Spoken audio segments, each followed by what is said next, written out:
It is time.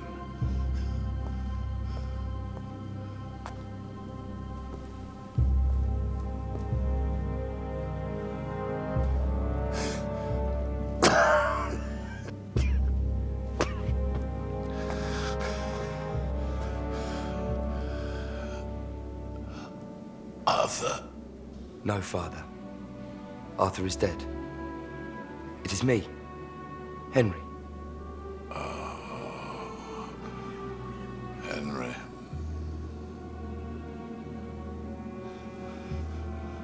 Your brother's widow, Catherine. You must take her as your wife. England needs Spain. Yes, father. There are many who would usurp the throne, watching and waiting in the shadows. I am ready. Are you?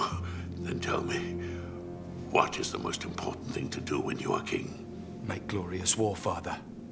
Recapture the spirit of Agincourt. Expand the territories in France. Keep the Scots at bay. Deepen the treasury. But what else? To be a really great king, there's one thing you must do above all others.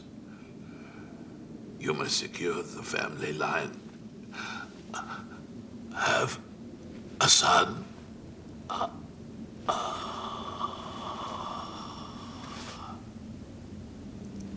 The king is dead.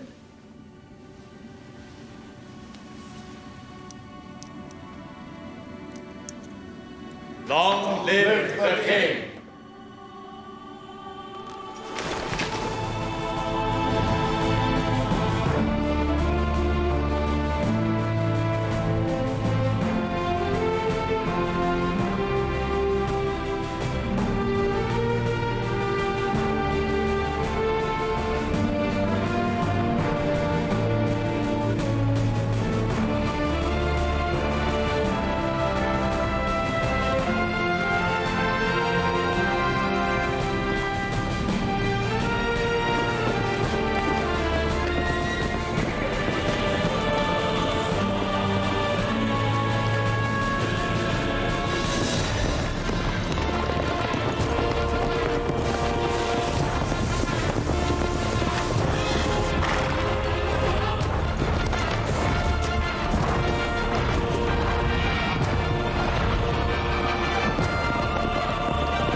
Still in labour. She's still in labour.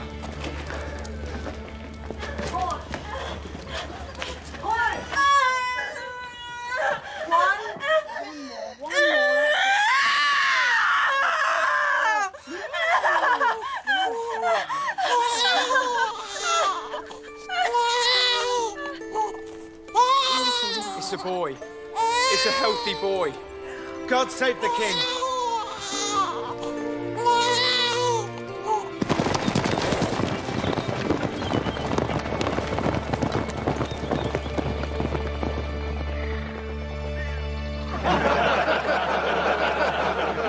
I said, so the King of France wishes to settle one of the richest provinces in the kingdom over a game of checkers.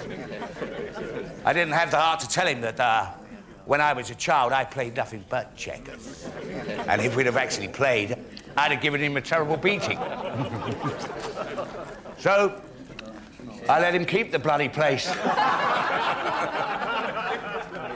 In a couple of years, I'll send Norfolk back there to take it back.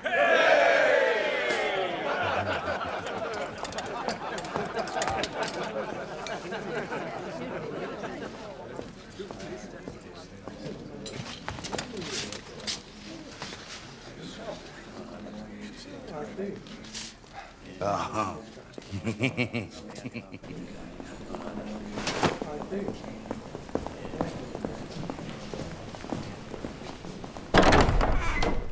Congratulate me, Wolsey. I am father of a baby boy. Your Majesty. A healthy baby boy. I have named him Henry Fitzroy.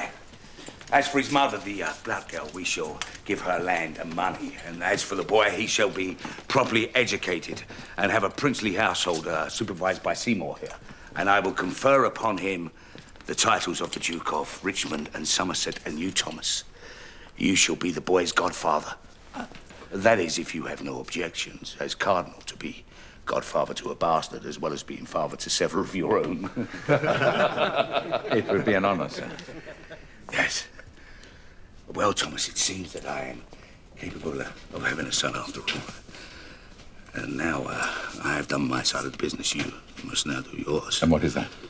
Legitimize him. Legitimize him and give him the succession. I beg you no. The people would never accept it. Well, they would do what I say. I am their king. It would have terrible political consequences. For Spain, it would be as good as a declaration of war. Your son would have a lifelong enemy in Mary, your daughter. But the country would be split into two. What do you suggest, then? I suggest you keep trying for a legitimate son with the Queen. No, please. I can't. We've been trying for 15 years, Thomas. But your luck will surely change soon.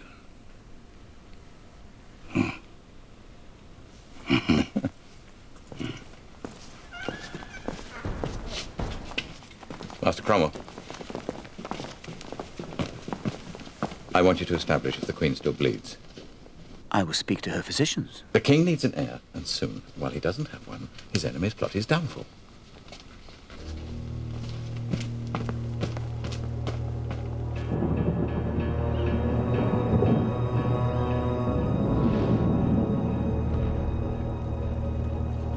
Sirs, these are sad times. We have a king with no legitimate right to be king. A butcher's son for a cardinal forces us into alliances with France and Spain. It's time we sent them both to their graves. Aye, my lord. And put a rightful heir, a Plantagenet, back on the throne of England. So, lords, are you with me? Aye. Aye. Aye. Aye. Aye. Aye. Aye. Aye. Aye! Aye! So go back to your estates, prepare your armies, and meet me outside London in 3 days.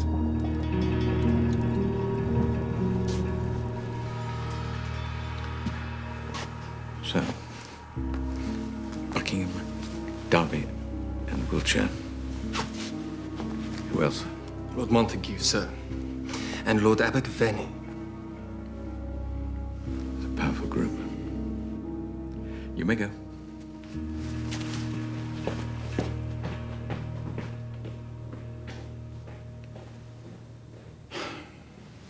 Padre nuestro que estás en los cielos, santificado sea tu nombre. Venga a nosotros tu reino, hágase tu voluntad, así en la tierra como en el cielo. Por favor, Señor. Come on, Catherine. Por favor. Come to bed. I'm praying to Casilda of Toledo, patron saint of fertility, for her intercession. Next week, I begin another pilgrimage to Walsingham. Yeah. Come here. Be a woman to your man.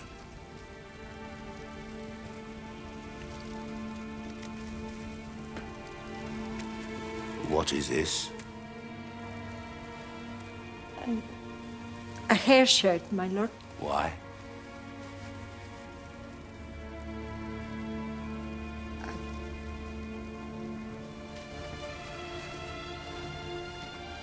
I just want God to take pity on me and answer my prayers.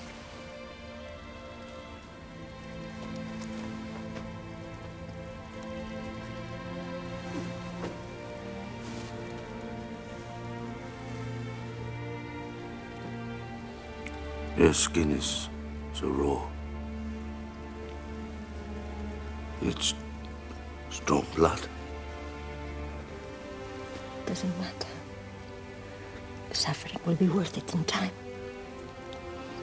Now let me give you a son, husband.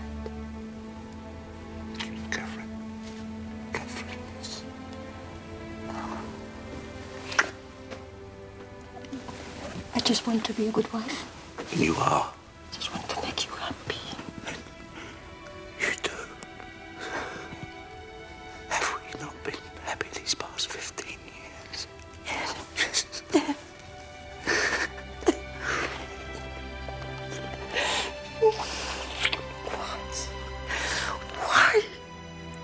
Why does God punish us this way? Why? Why? I don't know, Kate. I don't know.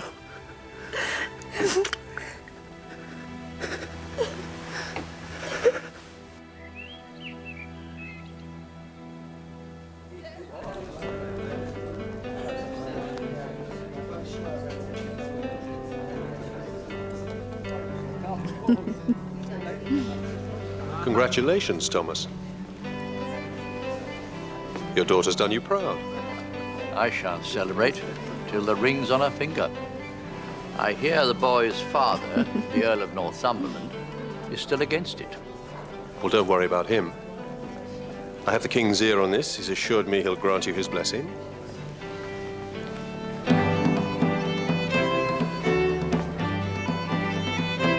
Well, Anne, one of the highest-ranking noblemen in the land, snared by a humble knight's daughter from Kent. You sound surprised, brother. Well, I am. You must admit the odds are against you. Percy is marrying me, brother, because he loves me. And because I've learned how to please a man. And you? Do you love him? Lots of dangerous lies are spoken about love. What I want from Percy is security. And when I look at our poor sister Mary, who made the mistake of loving our king, well, I realize how precious that security is.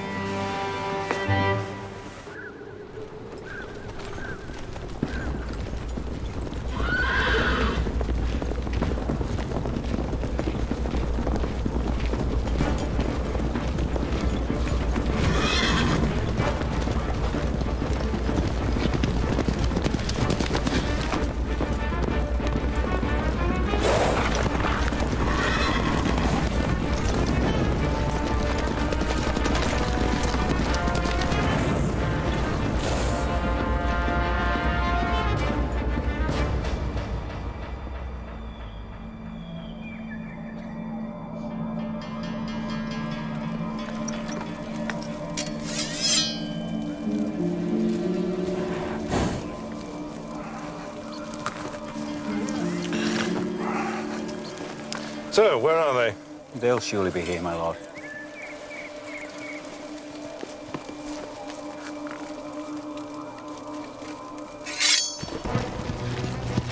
There! Derby's banner. He comes! Excellent. And from here, Wiltshire. Welcome, one and all.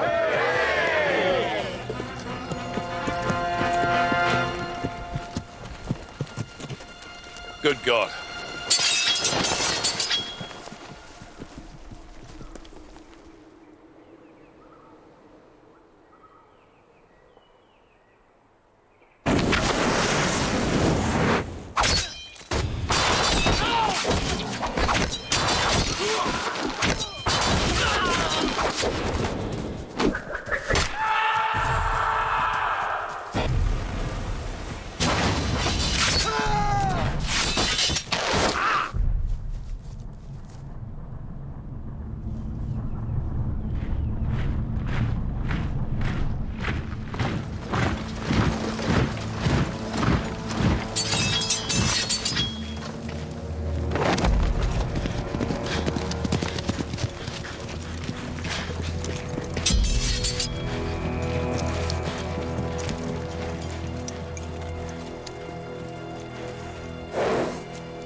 So, my father was right.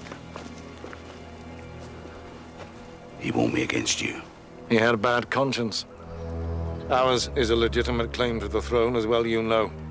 My father saved this country when your degenerate ancestors left it in ruin. Now, I accepted you were a descendant of the Plantagenets. I gave you land and titles as your compensation. But obviously, it was not enough for you. Here. Take it. Take it. But you'll have to kill me first.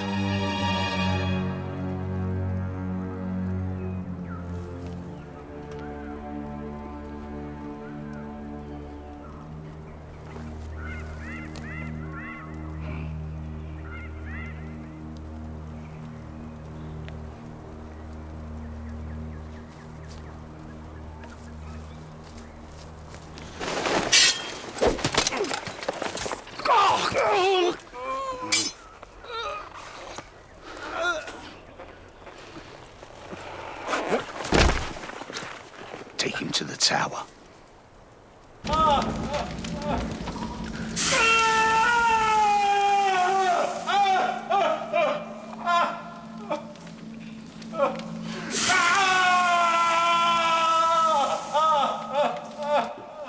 The good cardinal does his work well. The cardinal enjoys his work too much to be good. I don't like him. And I don't like the power he has over you. Thomas is a loyal subject that does what is required of him, unlike certain people. If His Majesty is referring to me, perhaps he has forgotten. I have carried 6 of his children. 5 of which were born dead, and 1 is a daughter, which is of no use to me. That is not my fault. Well, whose fault is it then? I am capable of having sons. That you're capable of sowing bastards up and down the country, that's well known. And why, madam, ask yourself that? This country needs stability. It needs a male heir. Without one, the throne is at risk.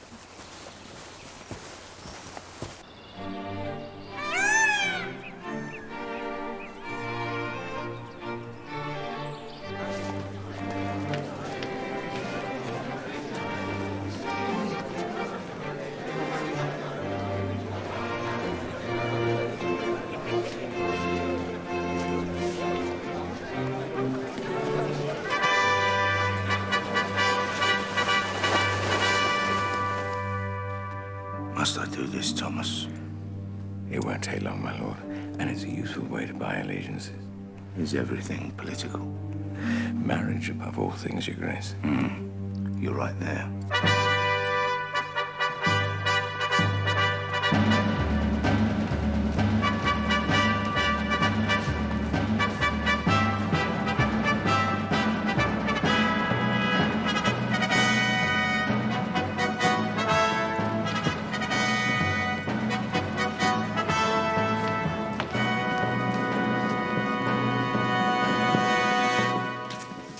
Sir Edward Seymour and Mistress Catherine for Lowell. Ah, Edward. How's my son? Hope you're looking after him well. He's progressing well, sire. Excellent. And who's this Rose you brought with you? Mistress Catherine Filon. Sir John's daughter. He's a good man. You have my blessings, Catherine. Keep young Edward warm in the cold Wiltshire winter. I will. Okay. Lord Henry Percy, Your Grace, and Mistress Anne Boleyn. Boleyn? Mary's sister. Recently returned from France, my lord. Well, come on. I see your face, woman. Or do you hide it for good reason?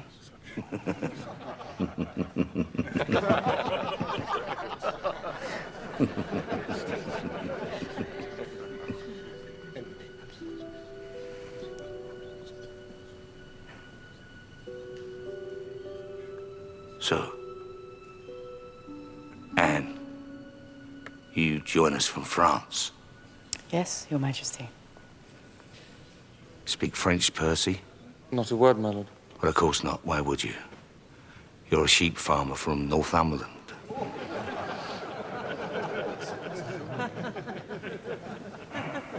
You were at court there? Yes, Your Majesty. Tell me, I'm curious. How does it compare with ours? Comparisons are meaningless, Your Grace. Since France belongs to England, whatever attributes its court might have are yours anyway. And the King of France. Our ladies in court are eager to hear of his reputation as a man. Well, for reputation, read fantasy, my lord. Talk among the ladies in France was not so favorable.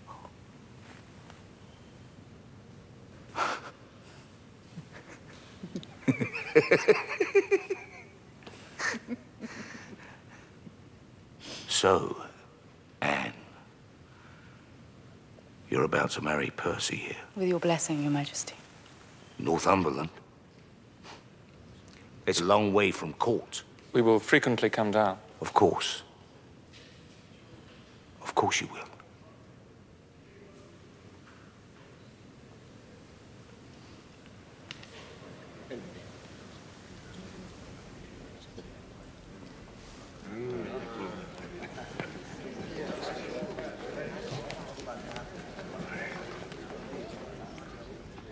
Wolsey. Everyone else meets the king and is tongue-tied, but you... Did you notice how he looked at you?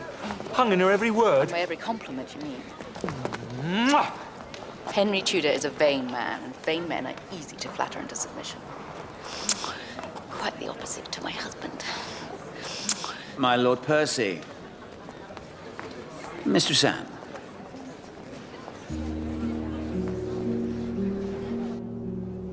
What? Of course, I realize you're disappointed, but the fact remains there's an unbridgeable gulf in rank between you. What, an earl and a knight's daughter? Violates all aristocratic protocol. And what, my Lord Cardinal, would you know of aristocratic protocol? You're the son of a butcher. My God, you will regret this. My lord, stop. Before you say something rash. Leave us a moment. I'll come to you directly.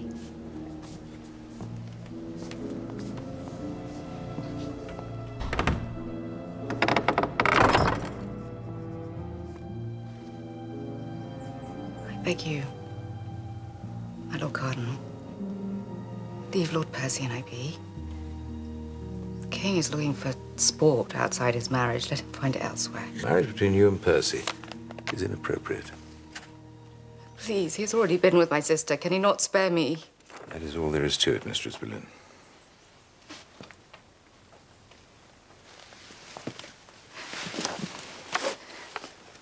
Please. You can persuade him. He listens to you. I mean, everyone knows you're like a father to him. That is all, Mistress Boleyn.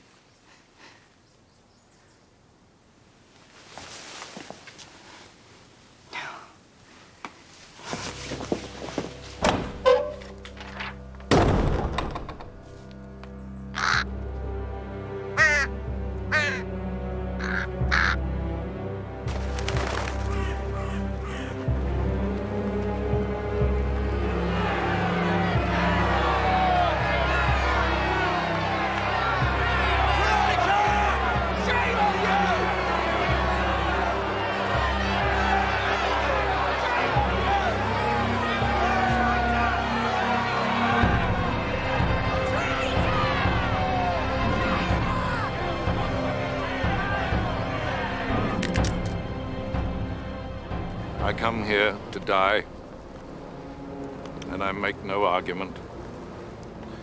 May God bless and protect our just and noble king. I should have had him burnt. Never was there a gentler monarch.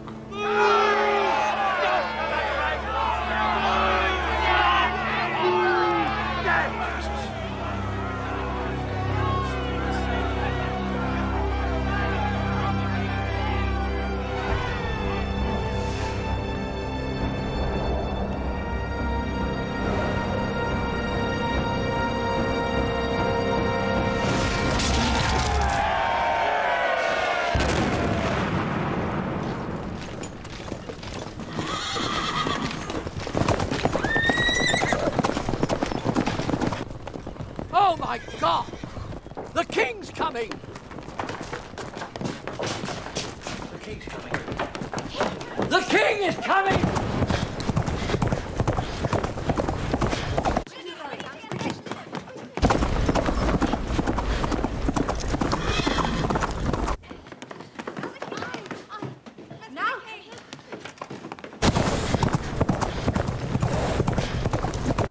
Must change, girl. Do so quickly, for the King will be here shortly. Well, I shall not see that monster, and shame on you for admitting him to this house. What? He broke my marriage for no good reason. I will not see him. And you will come down here immediately. I say come down here at once! Lady Elizabeth, forgive this unexpected intrusion. And honour your grace. Your Majesty. Your Majesty. Majesty.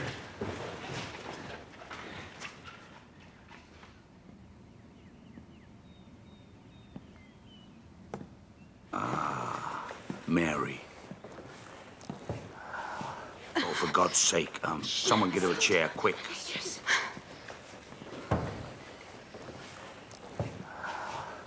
George, you'll join us for the hunt this afternoon? If it is His Majesty's pleasure. It is. Excellent. And seen Anne again. Where is she? Upstairs, Your Majesty. Then would someone fetch her? Of course. And unfortunately, no. She's not well. Really? Then I shall go pay respects myself. Anne? Anne?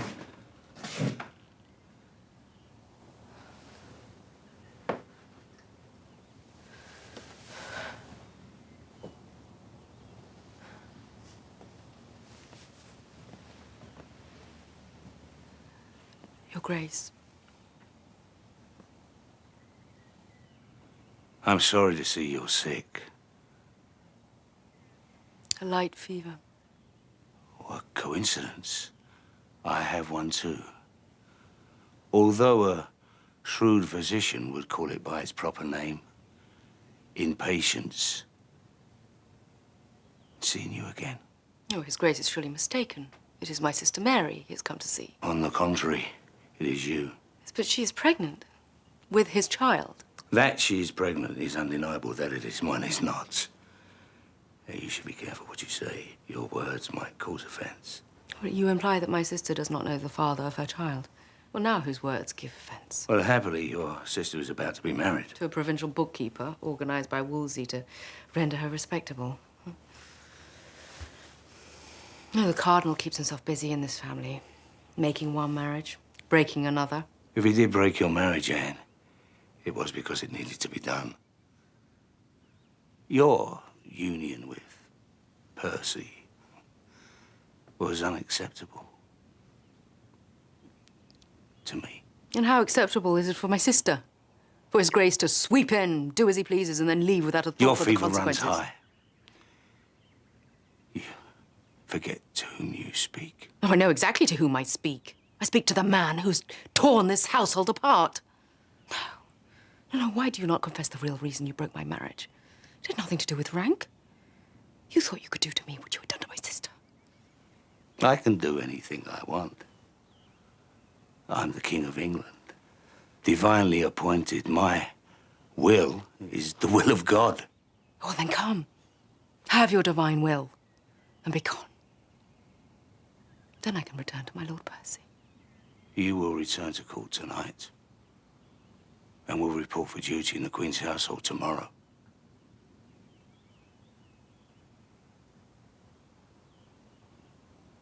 I look forward to seeing you there.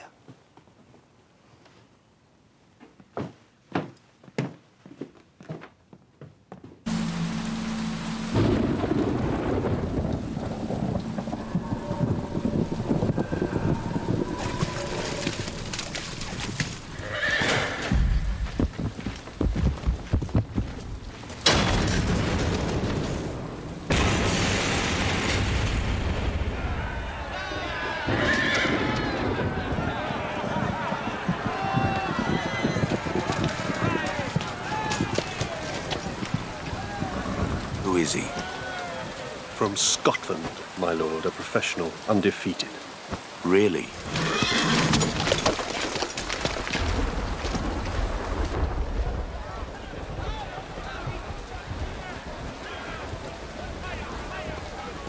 Mistress Anne, I'm pleased to see you. I trust your new accommodation at court is comfortable. As comfortable as prisons get. Oh, come now. It's hardly a prison, is it? Well, what else do you call a room where you're held against your will?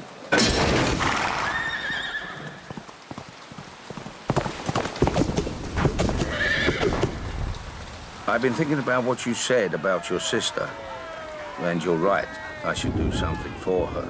So I decided to give her land and make her a good marriage. I've also given your father the title, Earl of Essex, so your brother George becomes Lord Rochford. And my husband? When do I get him back? That I cannot do. But you're king. You can do anything. Your husband already belongs to someone else. What? His parents rushed through a new marriage before he could protest. I'm sorry.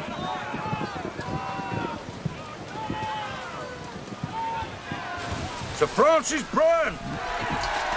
Now we'll see what your Scottish knight has to offer.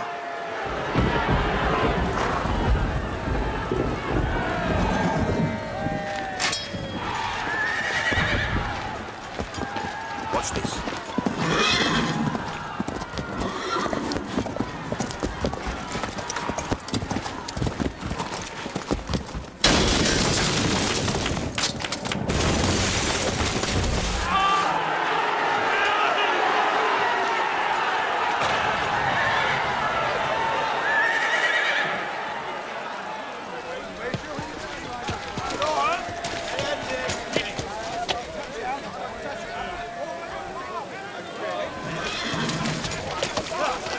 Fetch my armor. Fetch my armor!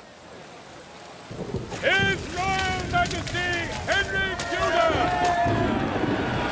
The victor of the faith, defender of the world, King of England!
Case, nobody else at court is sick. But the wind brings it closer, Your Majesty. Why can't we stay at Richmond? Too close. Or Windsor? Also too close. No, I can't leave London now. I must stay here. It's absolutely vital I stay in London. Your Grace, you are King of England, and at present, without a male heir.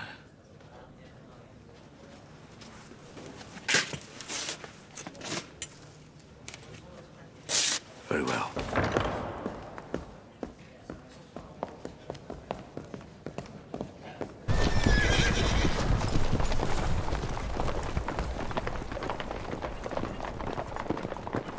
God, he's gone.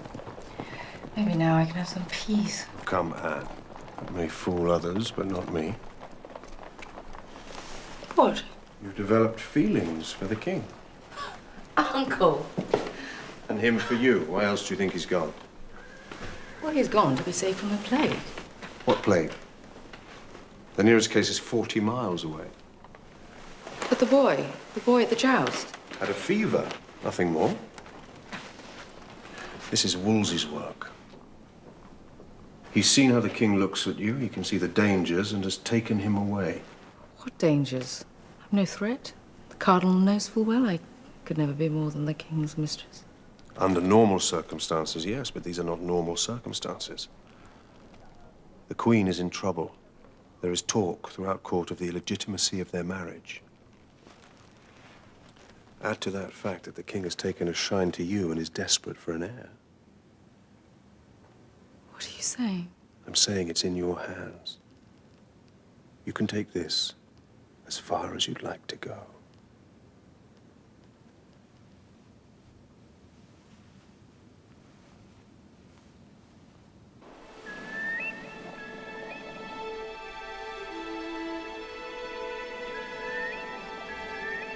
Dearest Anne, the misery of this enforced separation makes each day feel like a week, each week a month, each month a year. The memory of your beauty is still so strong. No reply. Dearest Anne, 3 weeks have passed since I last wrote to you, and still no reply. Have I somehow offended you? In which case, please let me know that I can make amends. He spends night after night writing letters and sending her gifts. Don't worry. I've seen this before. As soon as the king has his way with her, he'll discard her. But she plays him wisely, expertly withholding her affections, stirring him into a frenzy. Anne, I implore you to write, because not to hear from you is not to live.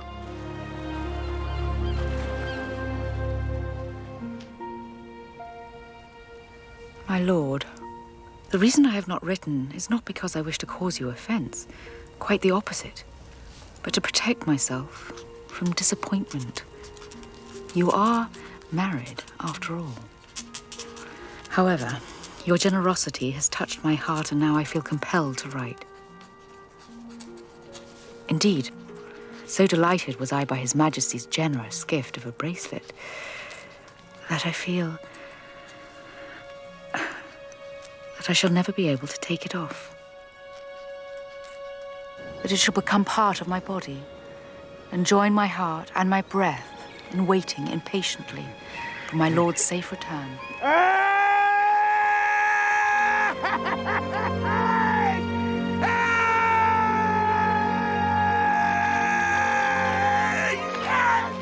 Until when I pray, you might enjoy the token I send him as a symbol of my growing loyalty and affection. Dearest Anne, the proofs of your affection give me great delight and satisfaction. Now, should it please you on our next meeting to become my mistress, I promise you that I will reject from thought and affection all others save yourself.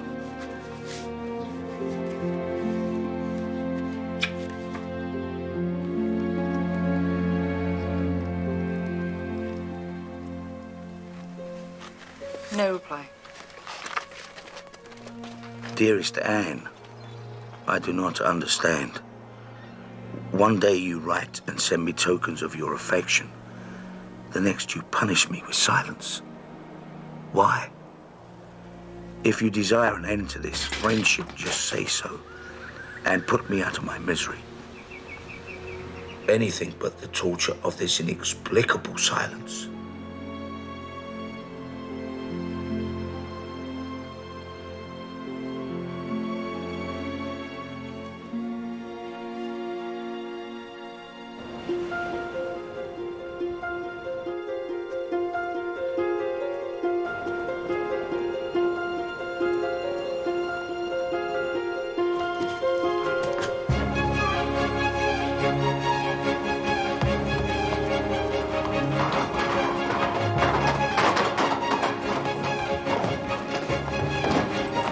You come from court in London? Yes, my lord. Anything from Mistress Boleyn? No, my lord. Nothing.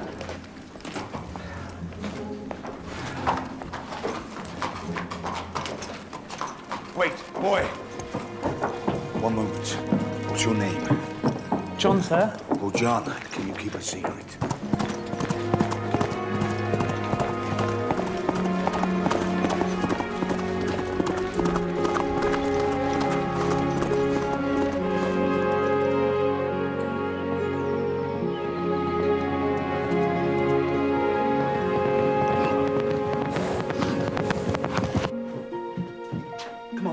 Wake up. King's here. What? He waits for you in the garden. Oh my God. Help me get dressed.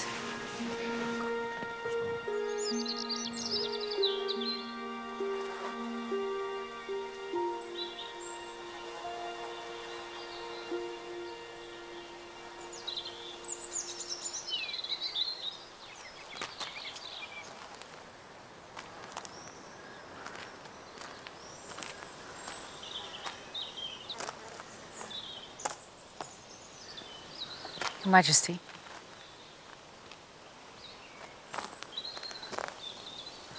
And I thought I had remembered your beauty. And I must ask you, you received my letters? Yes. Yes, I did. Then why no response? My lord, my desk is covered in responses. A dozen letters I must have written and rewritten, but is never sent. Why? Why? Because I cannot have you. But you can. Did I not make myself clear? Oh, yes, you said I could become your mistress. My one true mistress, whom I would honor above all others. Yes, but still, sir, you are married. Yes, I am married as a favor to my dying father, no more. My heart is not taken. I give my heart to you. Yes, but while you are married, we're doomed forever to meet like this, and in secret, speaking in whispers. But why do we continue to discuss this? I beg you. No, His Majesty can take his pleasure elsewhere. The court is filled with women ready to give him what he desires. I have no interest in any other. I want you. While you are still married, well, all you can ever give me is the insult of the title of mistress and our sons the title of bastards. If you love me with the force that you claim, you wouldn't want to hurt me in that way. No, you're right.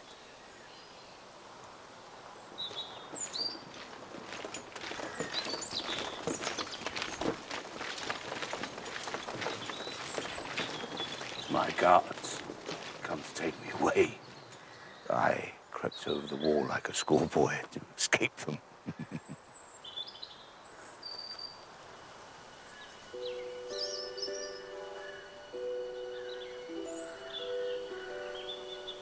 Goodbye, Anne. Goodbye.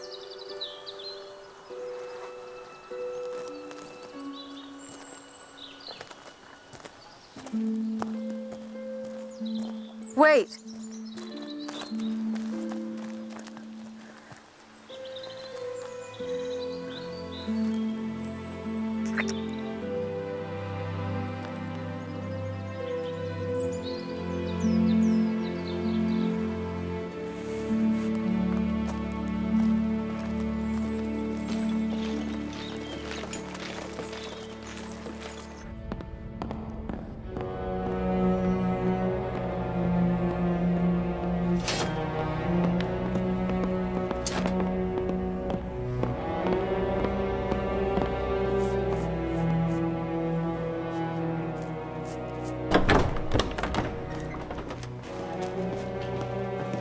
Sent for me, my lord?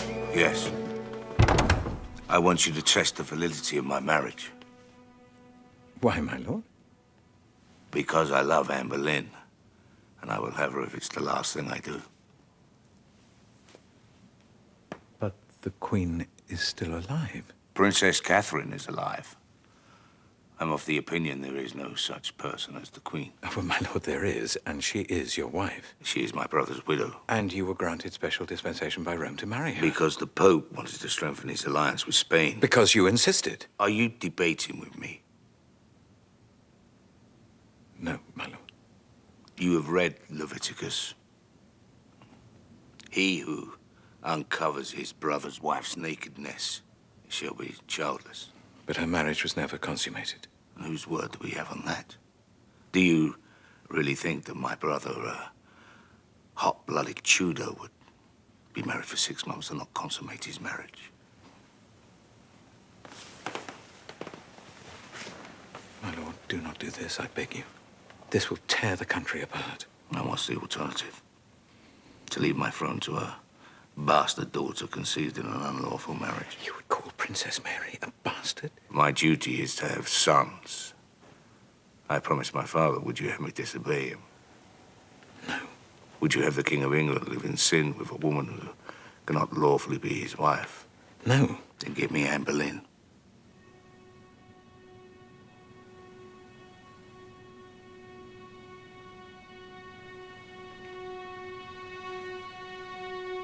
Very well. I shall write to Rome.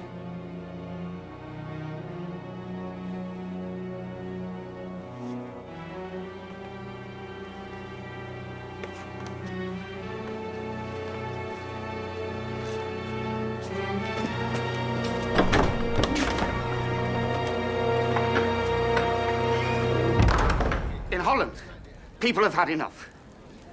In Germany, too. Of a corrupt Roman Catholic Church where simple working people pay priests with their hard-earned money for miracles like this.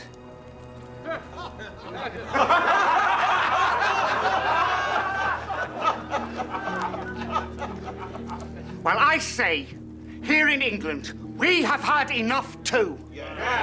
We don't want a decadent Church of Rome. We want a strong Church of England.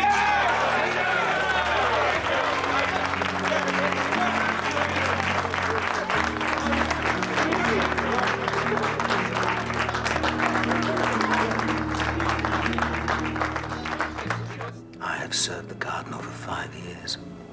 In that time, I've seen him control the king to such an extent you wonder actually who was the king. Yesterday, Henry Tudor reminded everyone who actually wears the crown. I tell you, he is set upon this Boleyn girl, and not just to bed her. He wants her as his queen. Good God. This is it, Grandma. This is our chance. Anne Boleyn is one of us, a reformist. She reads Tyndale. But with Wolsey in place, what can we do? Wolsey is safe only as long as he delivers the king what he wants. A divorce. And with his friends in Rome, Wolsey will be able to do that. Right? Rome is in the Emperor's hands, the Queen's nephew. And whilst that is the case, the Pope will never agree to the divorce. And if that happens, and Wolsey fails,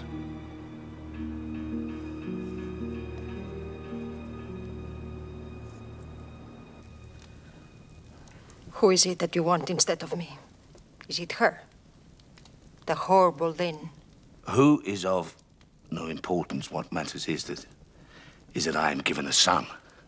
You'd put me, your queen, aside for a whore? I need your answer, yes or no. No. Then I order it. And I refuse. I am the King of England. I can have what I want. Even a king cannot break apart what God has put together. Why won't you do this? For your good and the good of the country. I want to save you both from her. Don't be blind as well as foolish. You're being used. Silence!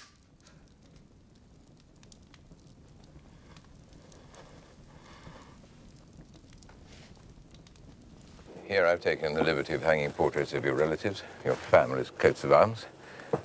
And in every corner you notice your initials have been carved in gold. It must be killing you to do this. You've tried to get rid of me 1,000 times, and now you give me your own apartment. You're still angry with me. I was hoping you'd take this gift as an invitation to put the past behind us, make a clean start. Yes, you'd like that, wouldn't you? Now that your future depends on me.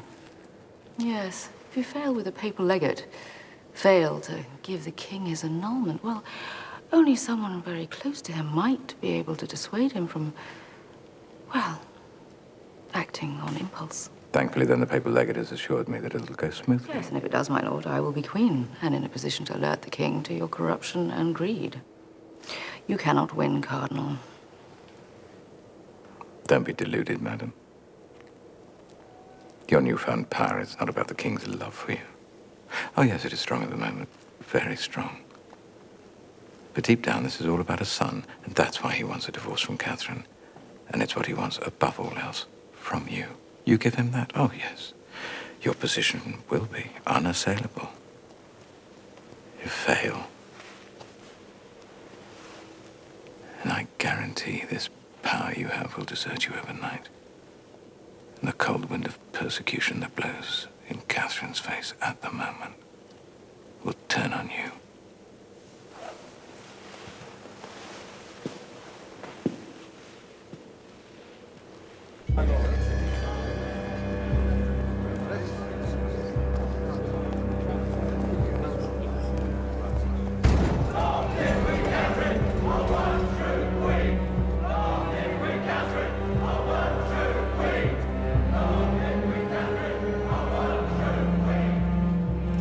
Wolsey met with the papal legate.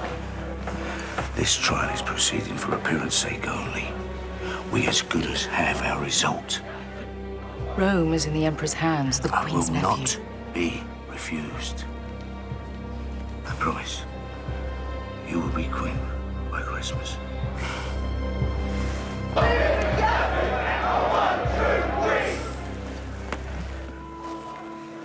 But even now, you don't agree to be my mistress? You know full well I will conduct myself like a mistress just as soon as I am your wife. You drive a hard bargain, Anne. Trust me, it'll be worth the wait.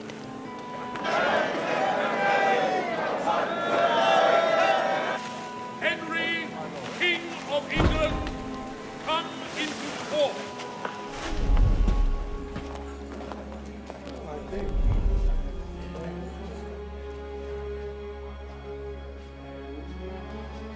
What did I do to upset you? That a maid of mine should turn against me like this? You failed to give England an heir. And that upsets you so? What upsets the king upsets me. Let me tell you this. You want me to lie before God and admit my first marriage was consummated? Well, it was not. You want me to retire and withdraw my daughter's claim as sole rightful heir to the throne? Well, I shall not. Not in 1,000 years. Not if you drag me to within an inch of my life. So I hope you have the belly for a fight, Anne Boleyn. Because I'll fight you every inch of the way.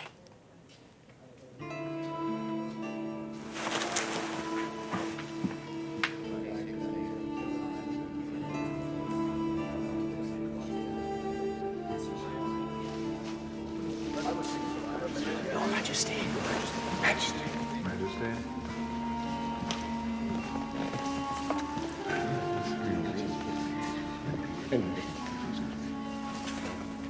My lord. My lord.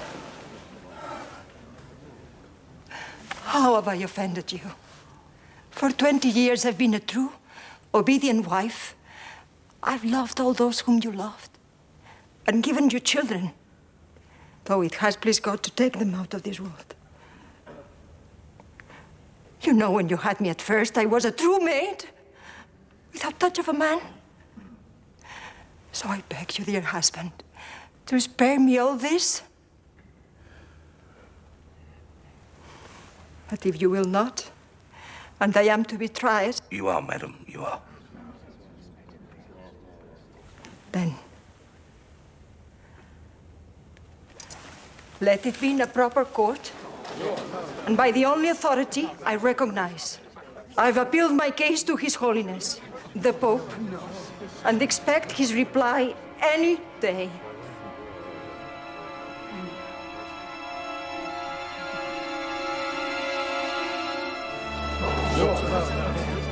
I can't see.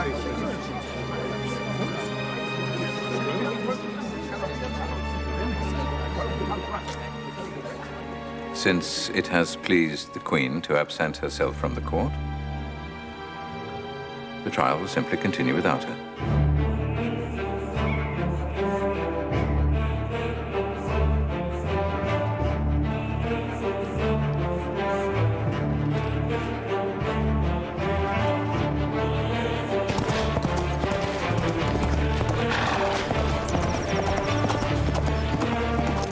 The following morning, Prince Arthur emerged from his bedchamber asking for wine, because he said it had been hot work being in Spain that night. What do you take that to mean? But I think the meaning is obvious. It was his wedding night, and Princess Catherine was from Spain. Thank you. That is all.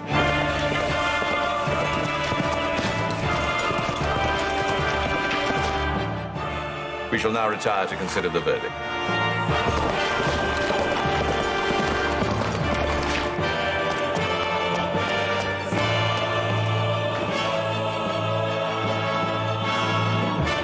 For His Holiness the Pope.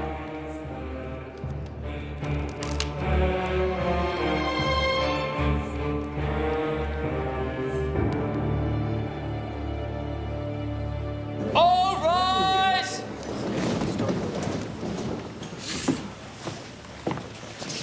My lords, I have just received a letter from my master, His Holiness the Pope, which revokes, with immediate effect, my authority to try this case. I therefore have no alternative but to adjourn this court. You said you had Capecchio in your pocket, that the verdict was ours! It was! The Queen's direct appeal to the Pope surprised us all. Well, you should have foreseen it. How could I? Instead, you have failed and humiliated your king. Your Highness, I fear I've made an enemy of Lady Anne for reasons I do not understand. You have made an enemy of me because I have the king's interests at heart and see how you betray them. Your Grace, I beg you, no one has ever served you as I. Well, always serving yourself first. I've protected you, looked after you as if you're my own son. See his arrogance? He puts himself as an equal to your father, the king. Your Majesty. He lives in palaces that are larger than yours, and behind your back has amassed wealth far greater than yours. Open your eyes, my lord. I'm afraid Mistress Boleyn is still naive about the court's ways and has swallowed whole some of the idle rumours. On the contrary, Mistress Boleyn is extremely well informed and has compiled a list of your transgressions. Would you like to hear them? Stop it! Stop it! I can hardly hear myself think! I cannot have you both in such disagreement! Well, then you must choose between us. If you trust and prefer the cardinal above me, well, then I shall go, but would never return to court again. Anne, I beg you, don't make me do this.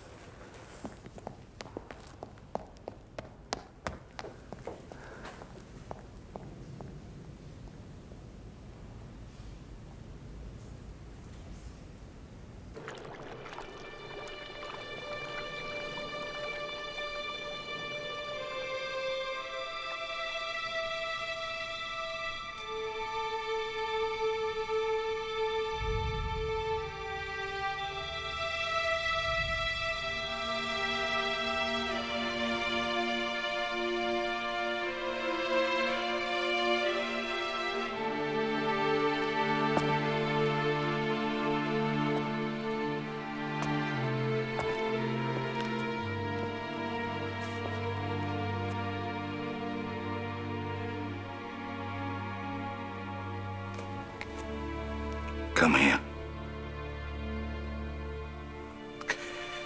I thank you, Majesty. You have always served me well. You've been like a father to me. And I will go again to Rome on your behalf. It's too late. My lord. My lord. No, my lord. My lord, no! No, my lord! No!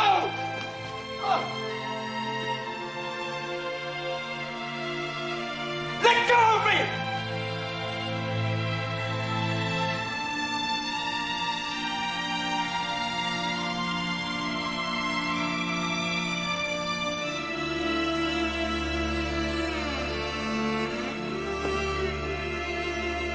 Thank you, my lord.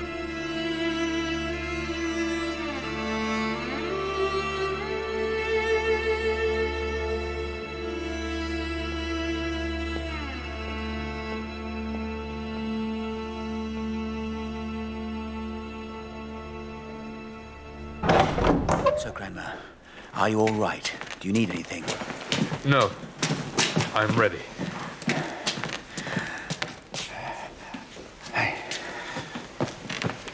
We have found a law, an ancient law, which declares that it is treason to acknowledge any higher authority than the will of the king. I take it the will of the king is that he should divorce the Queen and marry Lady Anne? Yes. Then, under the terms of this law, the Church is obliged to grant your will because it is treasonable to say that the Pope is a higher authority than the king. And where does this law come from? It was discovered by doctors of divinity at our great universities and dates from the time of King John. And you are satisfied this is valid? Absolutely, my lord. But that would mean breaking with the Catholic Church. Can't we find another way? Can't we go back to Rome? What? And be humiliated again? England's sovereign being told what he can or cannot do by decadent foreigners. His Majesty should not forget he comes from a line of ancient kings who predate Rome's authority. A simple act of supremacy would merely restore things to their rightful place. But I would be excommunicated and go to hell. The Pope cannot send you to hell. As King of England, you would be head of the Church and God's highest-ranking servant on earth. You would simply be excommunicated from the corruption of Rome, Your Majesty, and not from the love of God.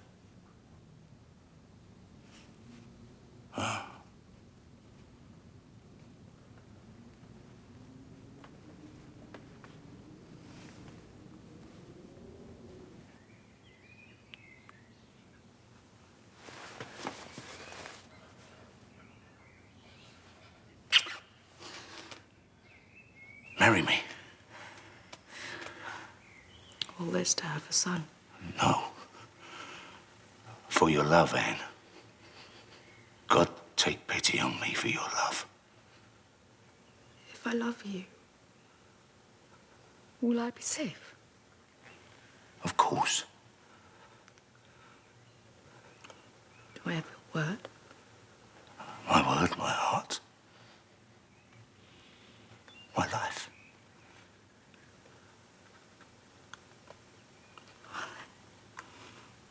God help me.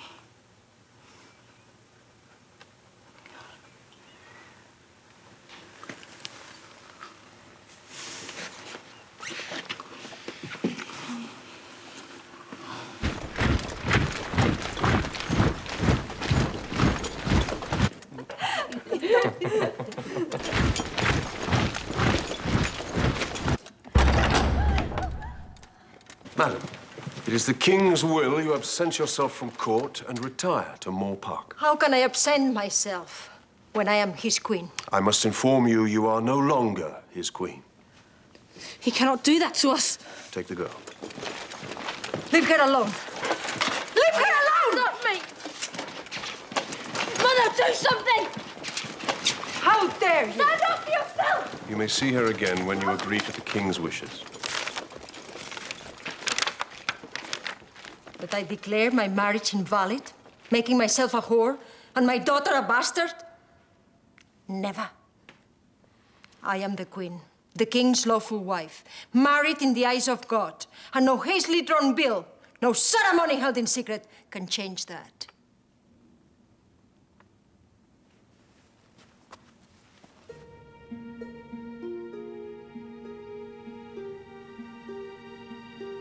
Do you, Henry Tudor, take thee, Anne Boleyn, to be thy lawful wedded wife? I will.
What is it?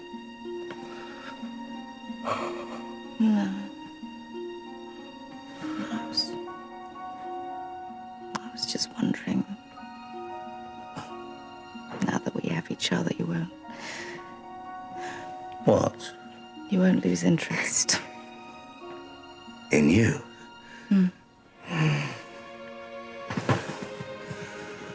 The most captivating, beautiful, free-thinking woman in the world. How can any man lose interest in you? I watched you dispose of one queen. I disposed of her so I could be with you. And because she would not give you a son. So I could be with you.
My lord, it is the Queen. It is time. You must come to court. What England's been waiting for?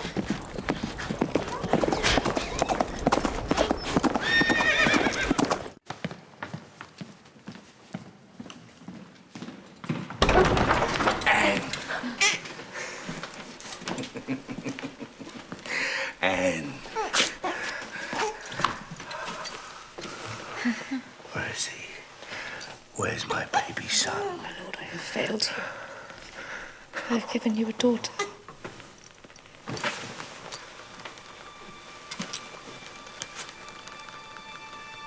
Daughter?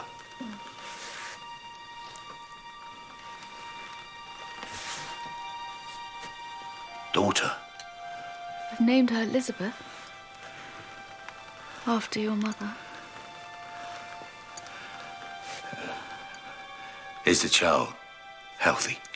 Perfectly so. Well, if we can have a healthy daughter, we can have a healthy son.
Pray for our king, for he has fallen into the hands of the devil.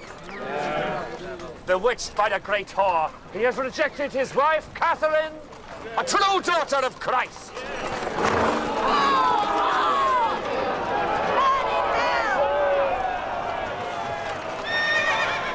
Henry, King of England, having cast aside Catherine, your queen, in favour of her and your heir, you will be as Ahab. Your blood will be drunk by dogs. Lockyer!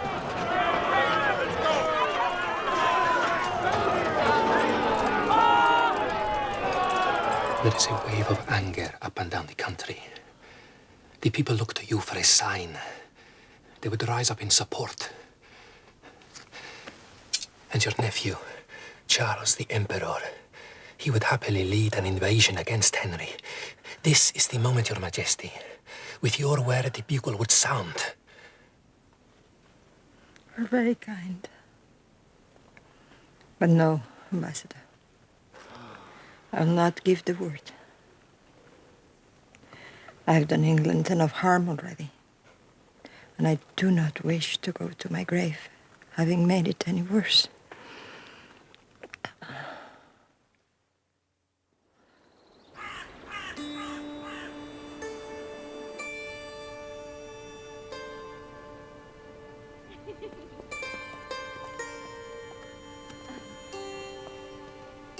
Who's this?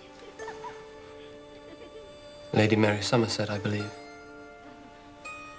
Yesterday it was Margaret Shelton. The day before, her sister Mary. When we first met, he couldn't keep his eyes off me.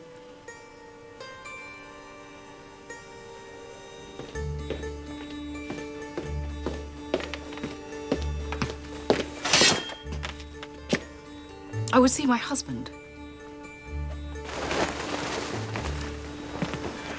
The king has asked not to be disturbed. Not even by his wife? By no one, Your Majesty. Tell him I would see him.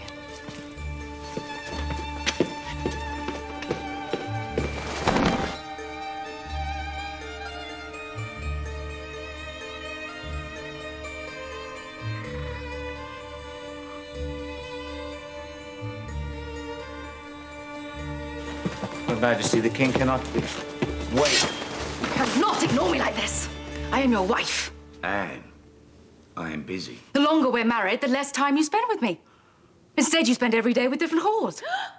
Who's this one? Some pear-shaped trollop from the provinces, no doubt. Damn it, you know who this is.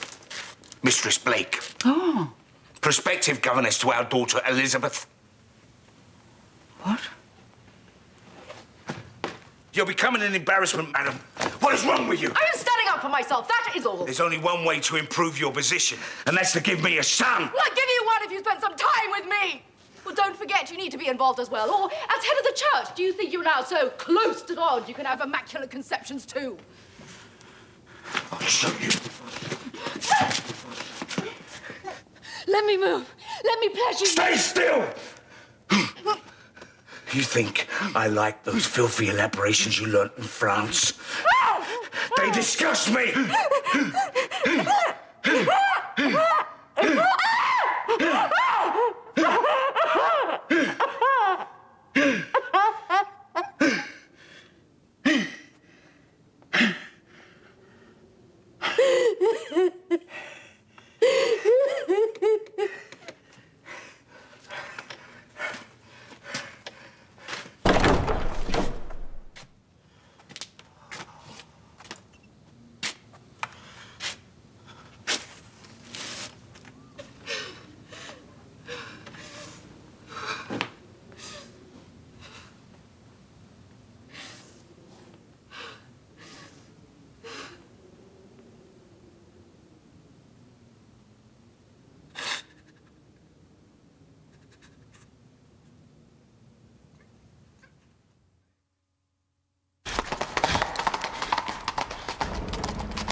From the King. Good news, I hope?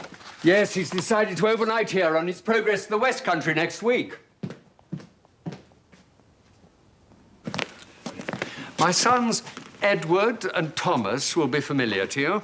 That's my boy. Excellent. And our daughter, Jane. She's one of the Queen's ladies.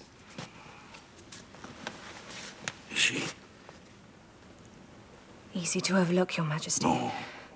After all, there are so many of us.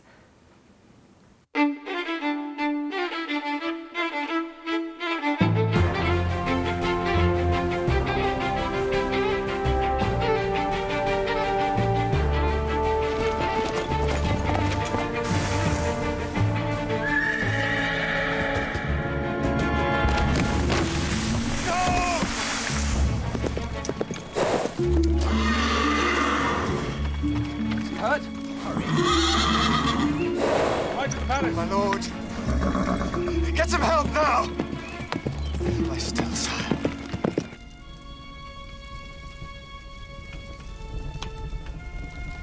I'm sorry. I hurt you. No, you do it well. Very well.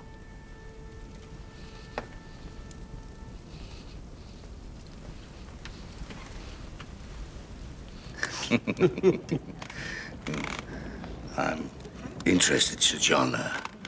Your daughter has been at court a long time, yet I've never noticed her there.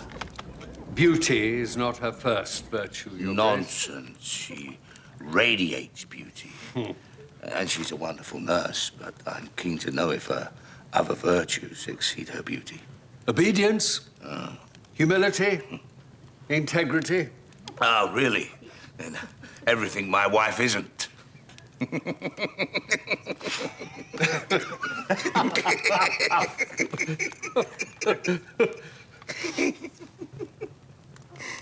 How is the Queen? We hear she's with child. Indeed, yes. Let's hope for her sake it's a boy.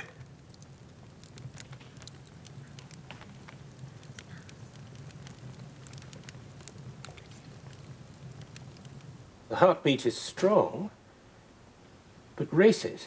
Races? Really badly. Nothing to be too alarmed about.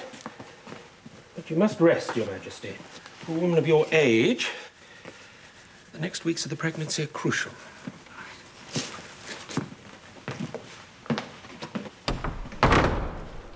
Rest. Try not to worry. Well, how can I? With a husband that doesn't speak to me and a court filled with enemies and spies. And sometimes I can hear them talking about me as if I'm gone already. But if you give him a son... Yes, what if it isn't a son? If the bump points, it's a boy. If it's round, it's a girl. Well, does it point, George, or is it round? I don't know. I mean, I tried to compare it to the way it was with Elizabeth, but I can't remember. I can't remember. Oh, my beautiful sister.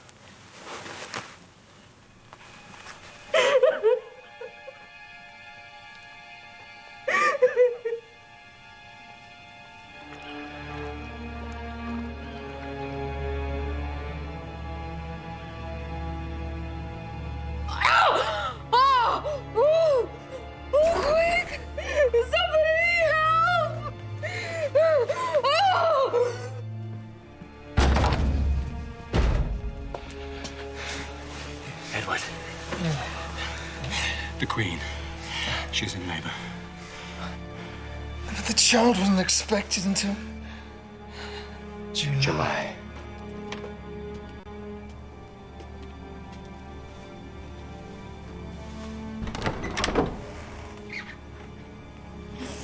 Oh, my lord. I'm so sorry. That son, he was born dead.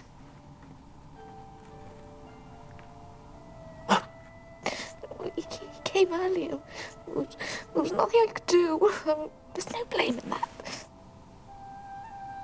Dead?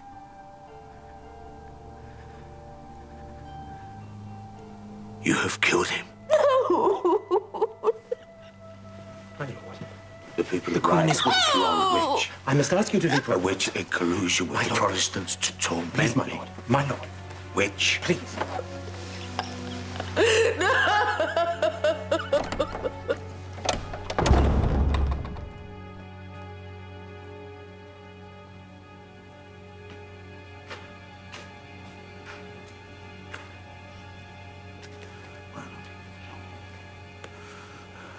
My father bade me do one thing as king.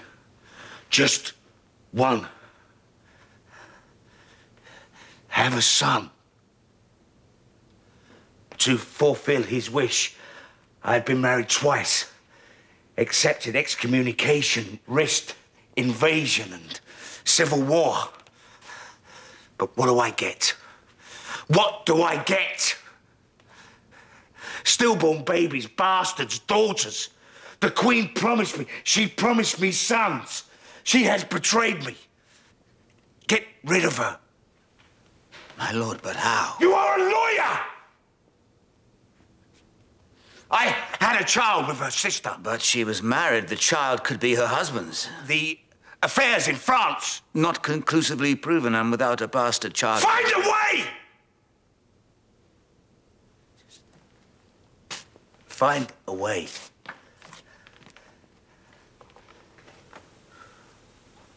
Well, there is. No, it's not. What?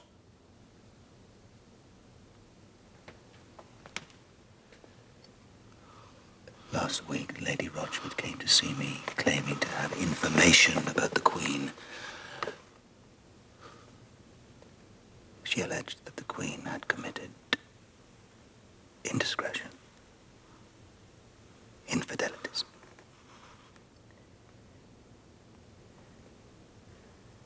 Who? She mentioned Master Smeaton, Henry Norris, and Lord Rochford.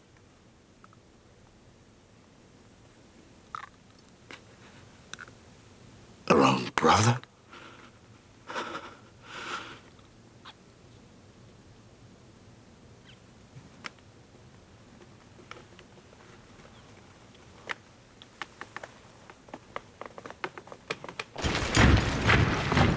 Boleyn, I arrest you in the name of the king.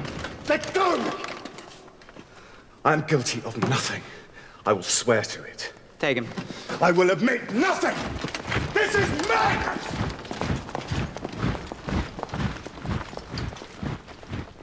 George! Come. Arrested! Cousin, the tide is turning. They mean to try Anne. So, Marshal, I shall have to preside. As her uncle, it leaves me in a terrible position, but I have no choice. This is no time for sentiment. You must distance yourself from her. She needs me. Otherwise, I promise you, she will drag us all down with her. Now go. Leave her. Go to the country. Stay away from court. You have no time to lose. She's my daughter. Bid her farewell. And go.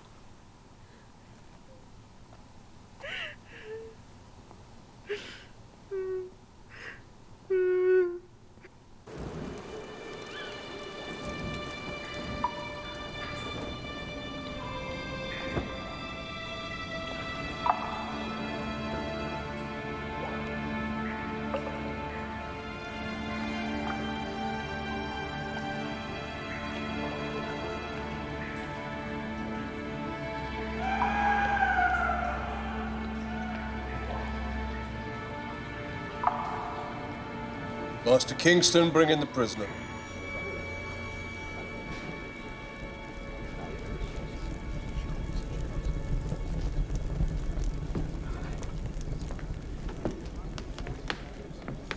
It's a sad day when the nobility of a country does not stand for its queen. Even sadder when that same queen is charged with adultery and incest. Yes, charged is different from convicted, Master Cromwell. Or is it not in this court?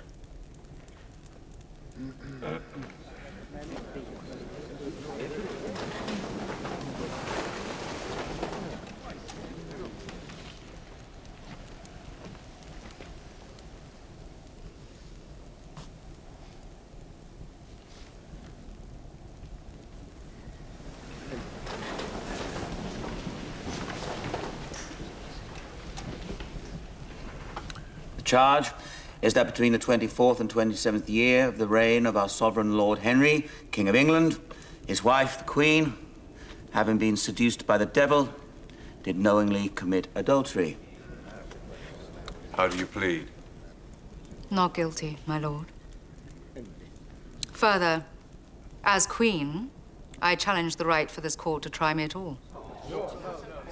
On what grounds? They are not my equals. I caution Her Majesty against such arrogance when we have a mountain of evidence against her. Correction. A mountain of lies. I have countless statements from witnesses sworn under oath. Well, then either these people have perjured themselves or you obtained your statements with the rack and irons. Does the Queen presume to call me a liar? With greater justification than you call me whore. My lord, why do we tolerate such disrespect?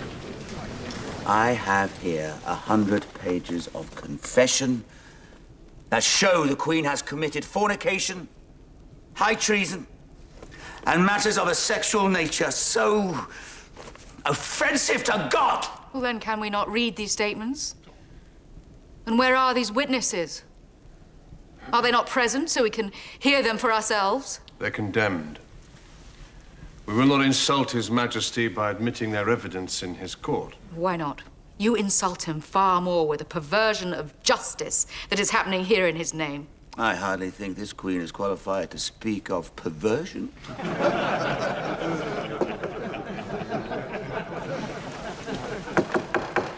Silence.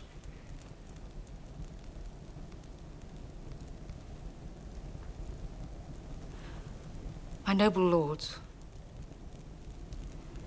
if what I fear is true, namely that you have condemned me already, well then my testimony is of no value. But allow me, for the sake of the record and my conscience, to say this. The love I have for my brother is the love any sister would have for someone with whom she's grown up, nursed when Sid played games with as a child. I mean, that is the love I have for him. As for these other gentlemen, I have no more been their lover than I would lie on my own daughter's life. I admit that I have not always borne towards the king the humility that is fitting. I admit that I have been jealous.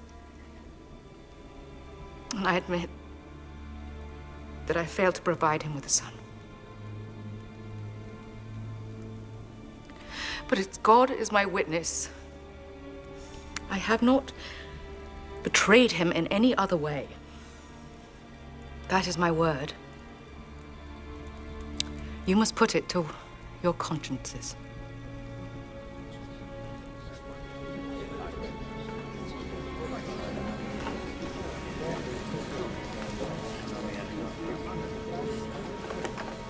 My lords,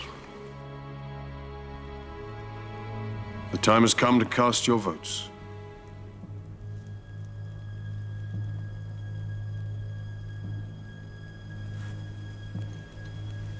Guilty. Guilty. Guilty. Guilty. Guilty. Guilty. Guilty.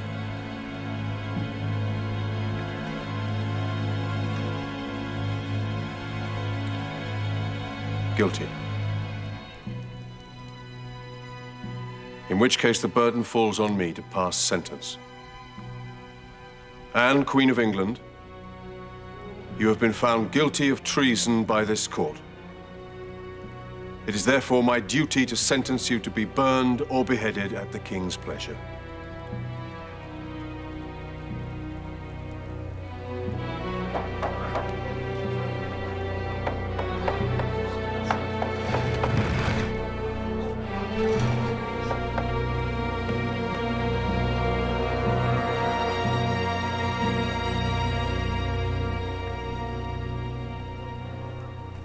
I told her of your proposal.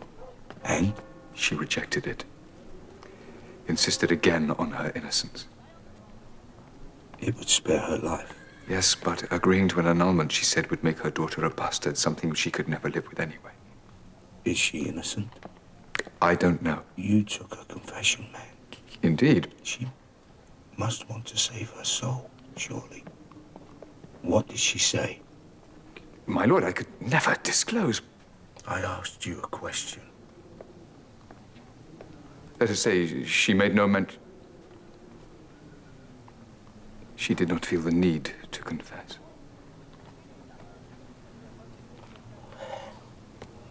I can hear a crowd. They come to see me die. Yes, Mum. And the king? Where is he? I heard he has gone hunting. Hunting? Oh. Well, it's a fine day for it. Cranmer told me they sent to France for a special swordsman. Apparently I will feel nothing. I must not forget to reward him generously.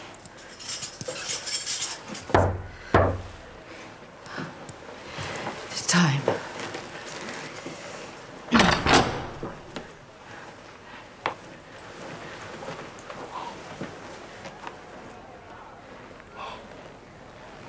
May God bless you, my beautiful daughter. The king will burn in hell for this. You must speak out against him from the scaffold. You could turn the crowd. The king is only doing his duty. I forgive him. So must you.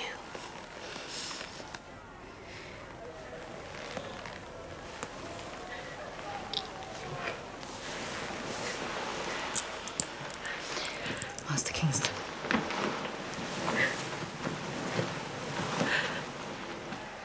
Goodbye, Alice. Mommy. My mom.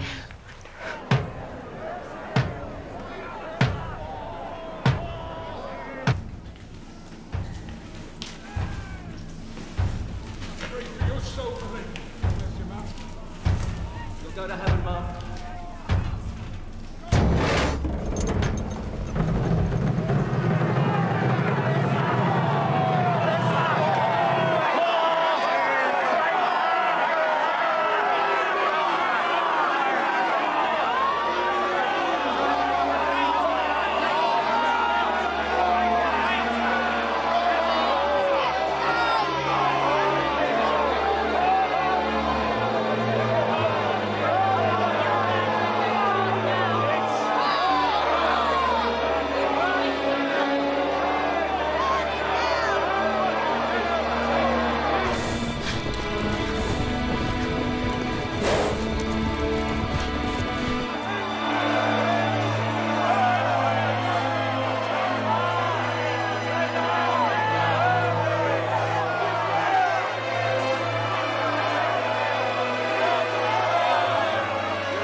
Good Christian people, I come here to die according to law. And will speak nothing against it. I beseech you all to pray for the king, our sovereign lord, The best prince on the face of the earth. Thus, take my leave of the world. Beg you all to pray for me.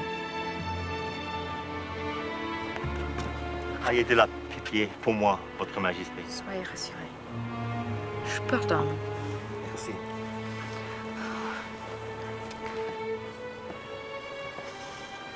Forgive me, Mary, if I was ever angry with you. Spoke with sharp tongue.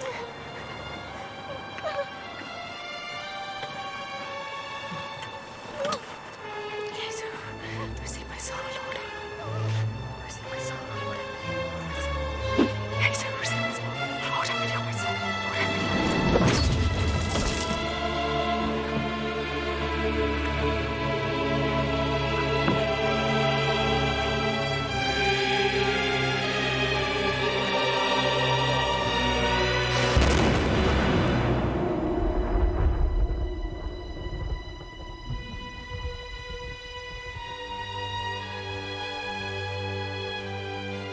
God help me.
Bless this bed and those that lie in it, and let it yield the son that England desires. In nomine Patri et Filio et Spiritus Sancto.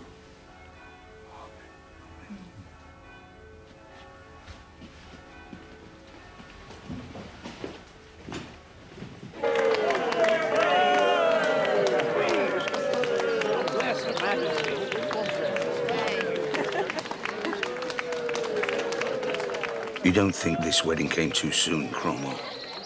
That we should have waited? No, once the late Queen's guilt was established, it was the best thing you could do. Her guilt? You managed to say the word without blushing? It was proven by 2 courts, Your Grace. It was ruled by 2 courts. There was never any proof.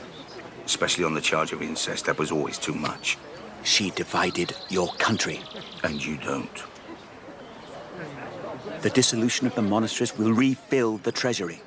And the violence committed in my name? Fully justified, Your Grace. Is it? Then how come I can no longer sleep?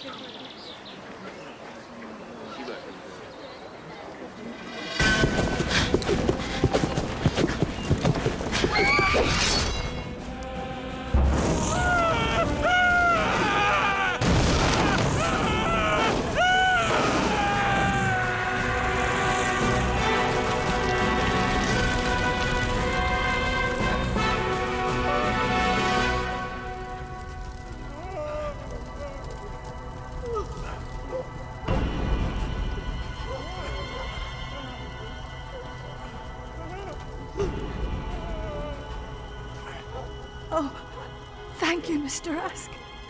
Thank you.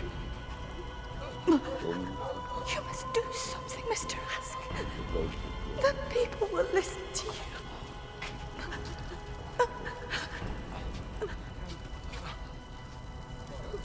The monastery at York is still burning tonight. Reports are reaching me from all over the country of monks burned alive, of priests, good men slaughtered, atrocities committed not by evil barbarians from some distant land, but by our king for his new church, a church he dared up, the the Church of England. Well, I stand here a proud Englishman, and I'll tell you what the English Church is, and that is the Catholic Church. The one true Church of Rome. A church for which, I don't know about you, but for which I am prepared to die. So go home, and rouse everyone you know to march against a king who is hell-bent on ruining this God-fearing land.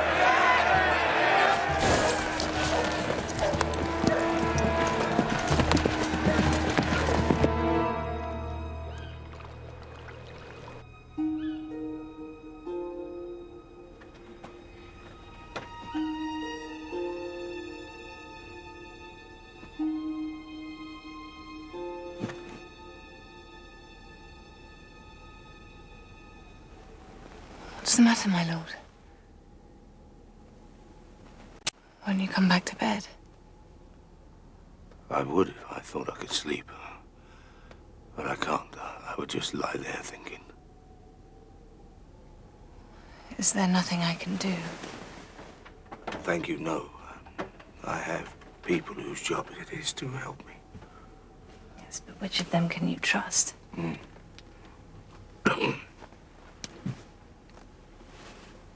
You should surround yourself with people who have your best interests at heart. Like who? Your family. Wife. Daughters. My eldest daughter wishes me dead. That's not true. I've spent time with Mary and she is anxious to see you. Be careful, Jane. Those words were put in her mouth by the Spanish ambassador. That is a trap.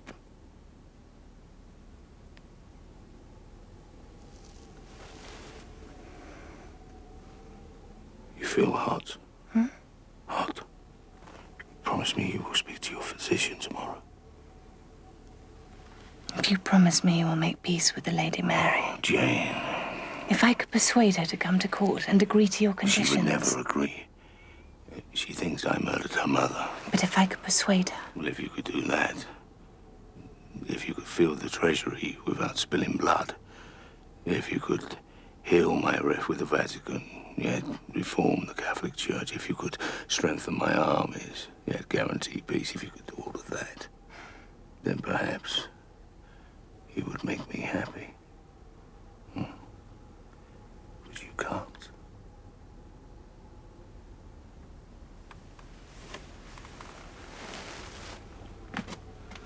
And anyway,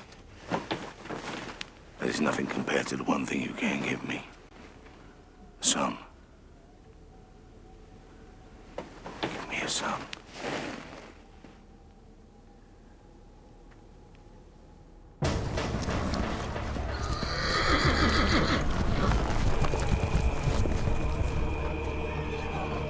God bless you and protect you.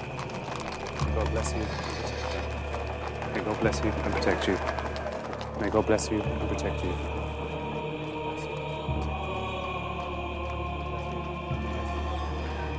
May God bless you, Robert, and protect you. How many did you say? 20,000 and growing. Oh, good God. They're calling it the Pilgrimage of Grace. With the King's army in France, he's vulnerable. I must warn him. I'll give you a letter, make sure he gets it. He won't like it when he sees who it's from, and maybe it'll restore our friendship.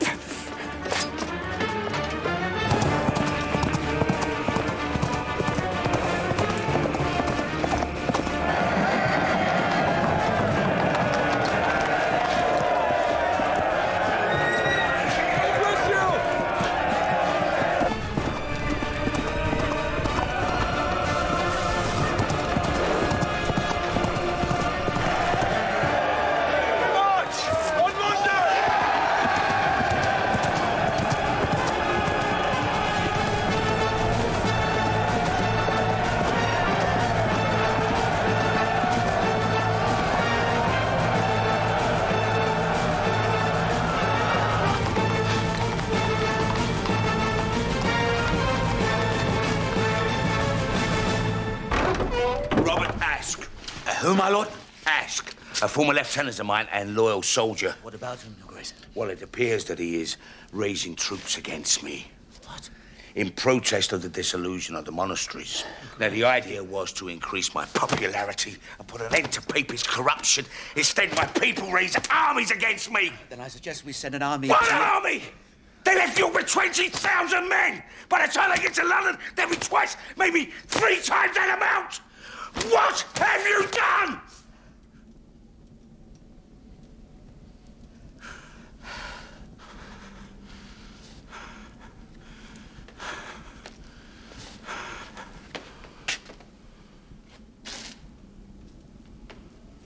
Leave us.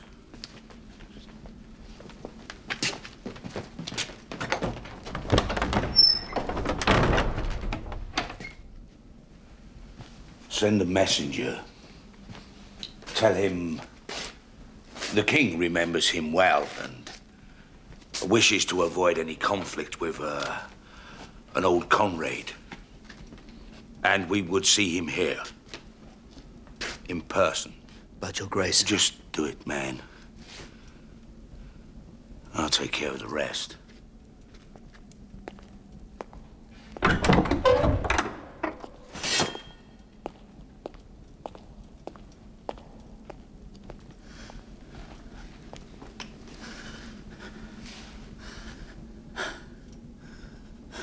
I tell you, that Cromwell lately does me more harm than good.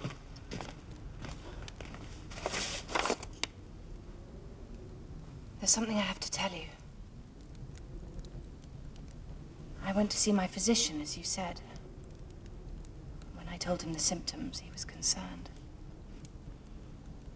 What did he say? Well, he took my blood and measured my pulse. And? I do have a condition. But it is not the plague.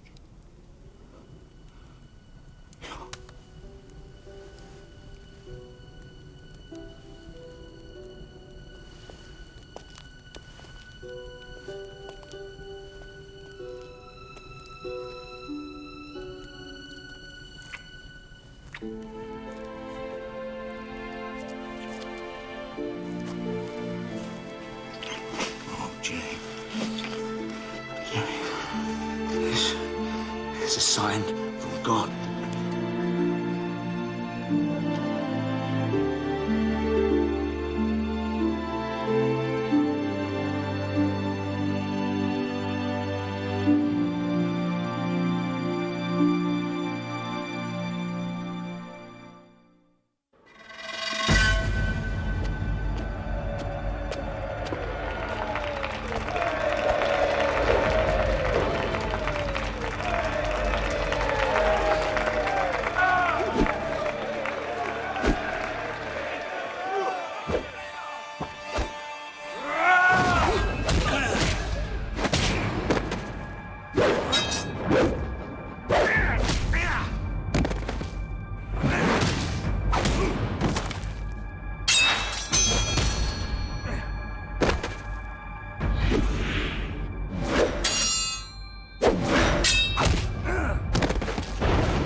Robert Ash, Your Grace.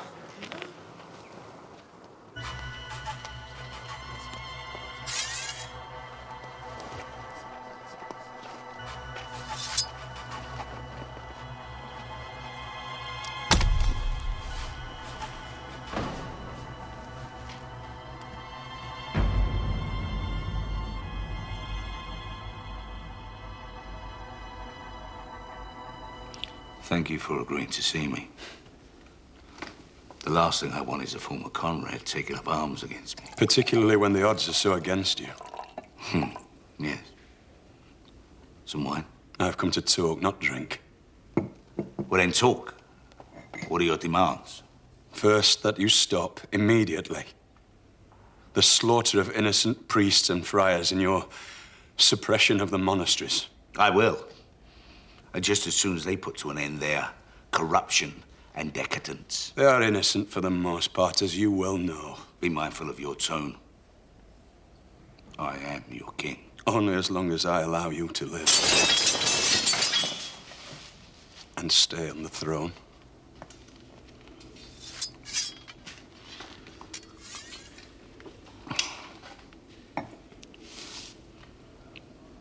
And your second demand? That you return all the money and valuables that you have stolen from the churches. I need to fill the treasury somehow.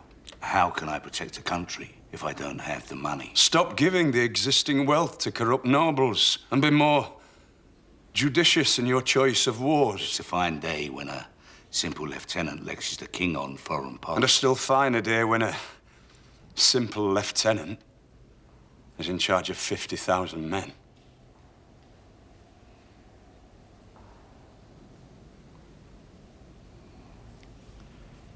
And your third demand? That you punish those responsible for these abominations. You do realize I could have you executed on the strength of what I've heard here alone? Yes. I also realize that you have no choice but to comply. If I do,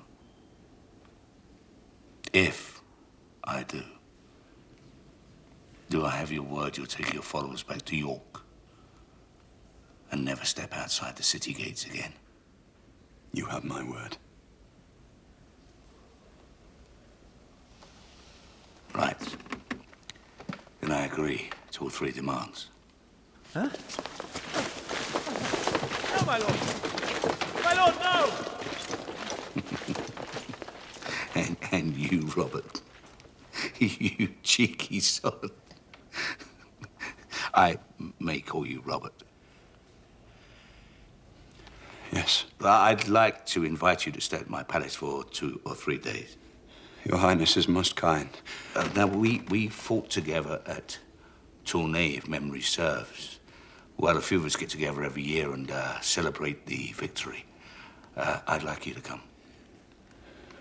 I really must be returning. No, it's an invitation from the king, Robert. You say yes. Yes. Excellent. Excellent.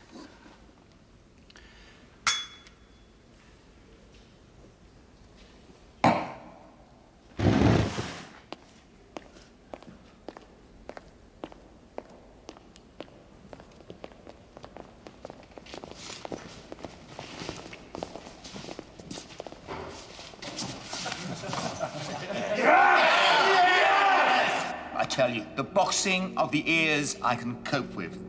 The taunts and jests too, but to be humiliated like this, and in front of Ask, it's just too much. Perhaps we've overdone it, Cranmer. Perhaps we're moving too quickly. No, Master Secretary, have faith. We are quietly, steadily changing this country for the better. Throughout Europe, the word is spreading. In Germany, the Protestants already have the majority. I know, but sometimes I think I should leave the struggle to others and concentrate on giving the king what he wants. No, Thomas, you have your beliefs and your conscience, and what is a man without those? Alive, my lord. Alive. Remember how they ran? Those French knights. They no more wanted to fight than have one single hair on their head disturbed. Then Sir Francis here led his men round from the east. Now, I had no other choice. If I'd have ordered him to come round from the west, he would have never have seen the enemy. He'd have rode straight past them.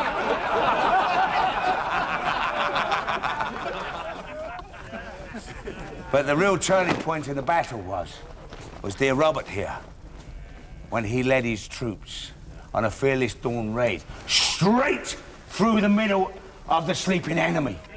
With insane courage and ruthless determination, which I have had the misfortune to experience myself these last few days.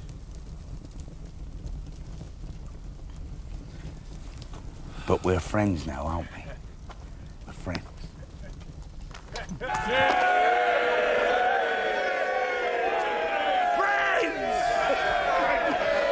Sing!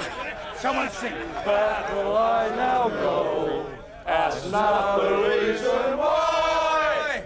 Soldiers I leave, and I leave it till I die. As long as I breathe, as long as I rise, I will have brothers, and the world by my side.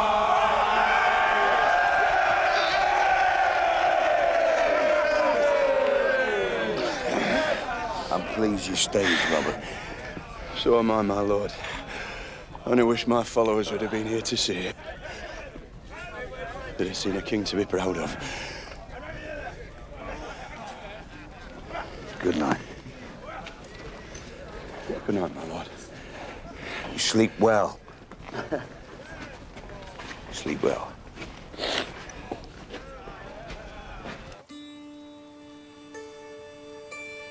Good news. The heart beats strong. The head is facing the right way. It's progressing well. And the gender? I'm afraid there's no way of establishing that. Oh, she could eat salt. Some people believe it helps if you want a boy. You do want a boy? Yes.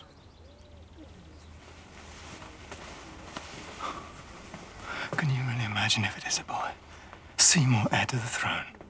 We will be uncles to the future king. And if it isn't, her head will roll. No. No, her head will only roll if she continues with her mission to bring back his daughter Mary to court.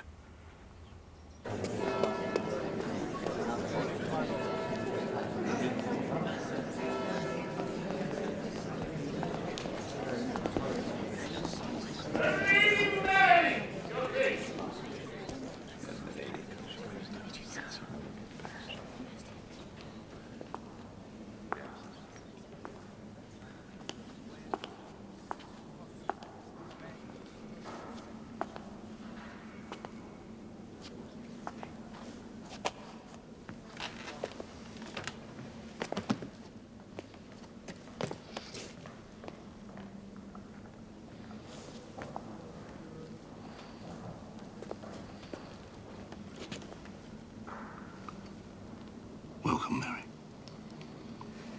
Your Grace.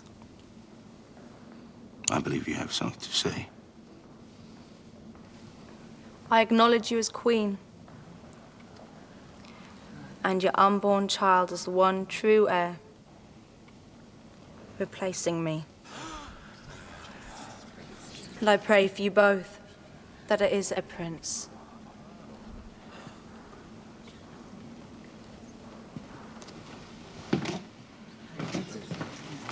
Welcome, Mary. I'm pleased to see you here. And are you, Your Majesty? I recognise that it is entirely down to you. The King has accepted me back. For this I shall be forever in your debt. But what of the Church? I have heard of uprisings in York, and I fear the King will retaliate. Quite the opposite. Master Ask spent Christmas with us. The King has agreed to his every demand.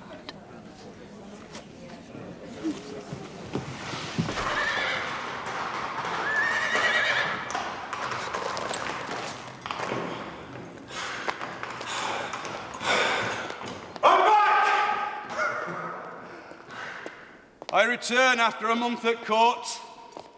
Having secured our every demand, I think a hero's welcome is in order.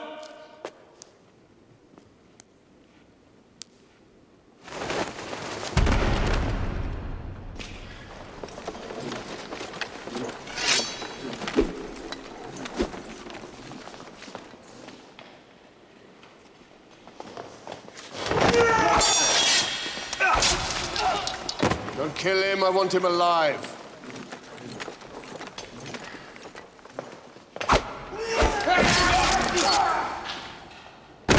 Make sure you take him alive.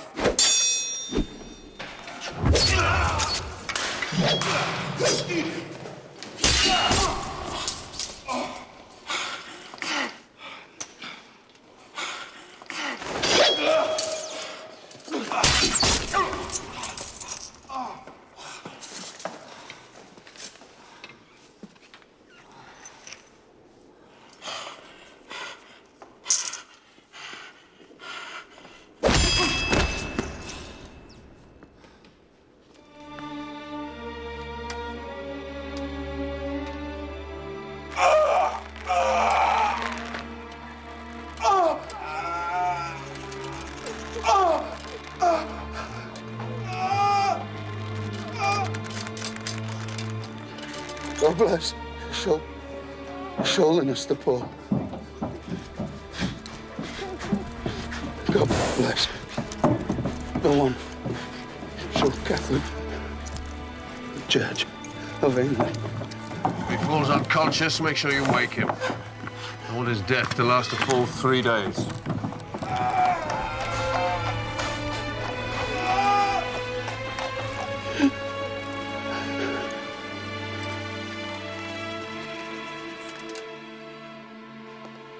My good friend. Your Grace. It's good to have you back. I need a lion like you by my side. It's where I belong, Your Highness. I pray you never send me away again. Oh, no. The Queen, Your Grace. Is it true what I've heard? That Robert Aske has been murdered and hung from the gates of York? The man raised an army against me. He got what he deserved now, if you don't mind, man. But Henry, you promised. Henry is a name reserved for the bedchamber. You said you would agree to his demands. I am the King of England. I don't agree to demands. And his followers and allies, what of them? They will be silenced too. Oh, is that it? You will just silence all the dissenters? To speak against the king is treason. Oh, my lord, don't do this. Don't hide behind words like king and treason. Don't forget you're a man of flesh and blood who will one day be judged as all men of flesh and blood are. Am I imagining this? Am I now being lectured to by a woman? You are being cautioned by your wife, whose conscience will not allow her to stand by and watch as the man she loves degenerates into a monster. To hell with your conscience! You are my wife! What I want from you is sons, not opinions or meddling! Sons! Sons!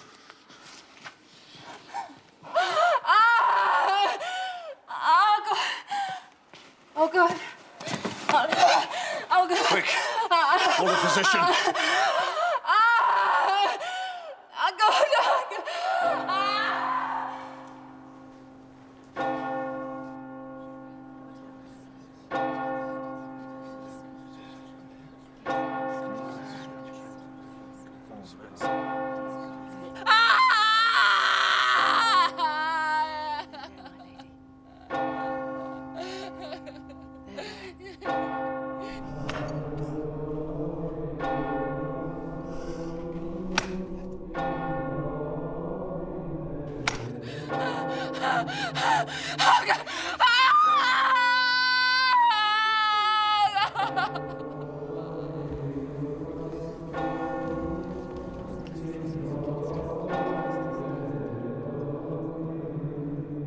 My lord, I have news from the Queen. And? You have a son. A healthy son.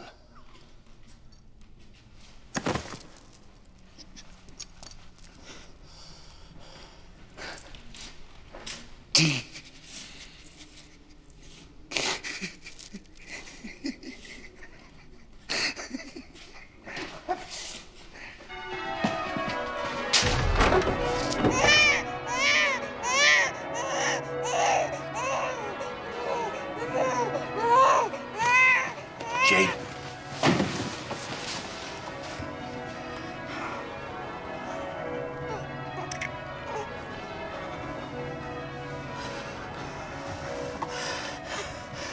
Thank you, dearest Jane. Thank you, thank you. I gave you a son. You're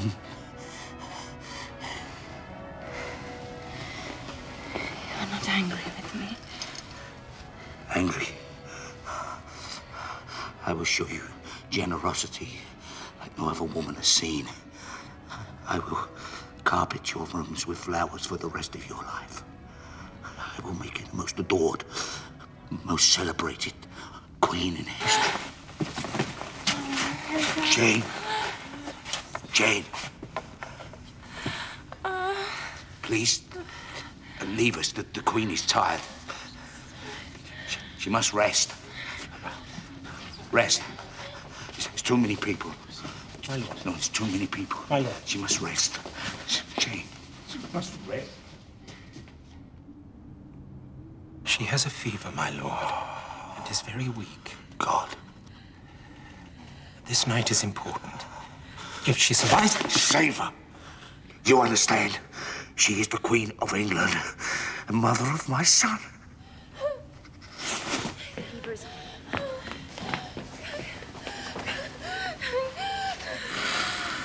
Please, God.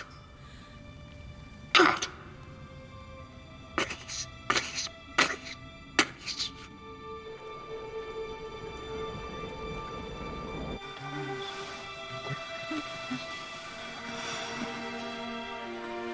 Forgive me, Jane. I am so sorry. I didn't mean to shout at you. I don't know what is becoming of me. I will make it up to you, I promise.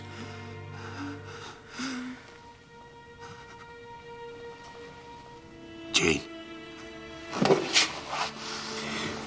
Jane. Don't leave me. Don't go. I am your husband, your sovereign. I command you, don't go. Jane! Jane!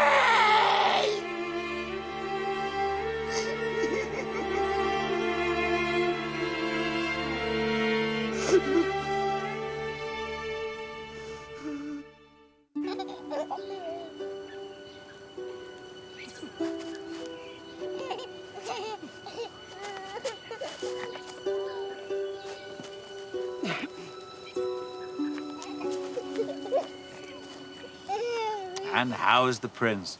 In perfect health. Then why does he cough? Because he swallowed his milk too quickly. Or because he has an infection? He doesn't have an infection. Really? You can tell the difference between the two coughs? Yes, I can. Even if your life depended on it?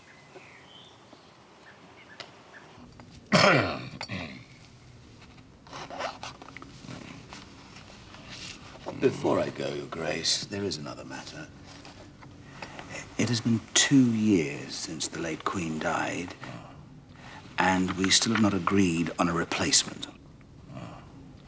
I realize you have no desire to remarry, but I would be failing you if I did not urge you to consider it. Why? The young prince's health. What about it? His nurses are worried about the plague. Prince is fine. He has his father's constitution. The plague has no respect for constitution. And there would be less danger to the prince from other sources if he had brothers. I will not marry again. Besides, I am aware that you've been making inquiries to various princesses in Europe, and I was refused. I have found one who's willing. Oh, some Protestant heretic, no doubt, to serve your own ends. She is a Protestant, I admit. Ah. The Duke of Cleve's daughter. Well, I'm not interested.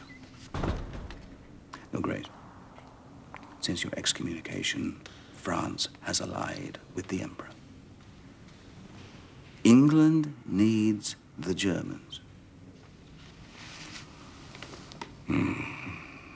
So what's she like? Our ambassador has confirmed her appearance was most pleasing. Most pleasing? Most pleasing, Your Grace. And she's German, nice flaxen hair and, at least... Actually, Lady Anne is dark. Dark? But still a renowned beauty. We'll send the court painter. But that will delay matters. Time is not on our side. I will not commit to someone without proof of beauty. I mean, in the name of God, I've got to sleep with her. Yes, Your Grace. Send the painter Holbein, and that's as far as I go.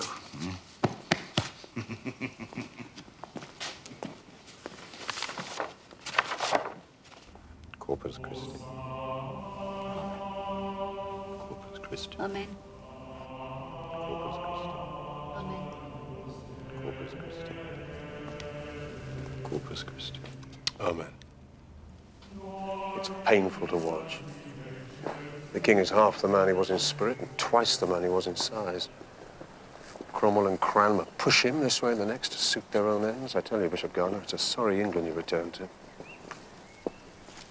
Now, the latest is this Protestant German princess, which, quite apart from the heresy, leaves England exposed politically. It is our duty as Catholics to put up a rival. Who? He's been rejected by 3 French princesses already. What about married Guise? Already contracted. The Duchess of Milan? She said she could only marry him if she had 2 heads, so he could dispose of one at his pleasure. Why rush to promote some stranger when we have our own clan? I've had one daughter murdered by the king. I've done my share. What about my late brother's girl? Who? Little Catherine? No, she was always a pretty little thing. She's barely 50. Was that too young? A shame on you, Thomas. She's no more than a child.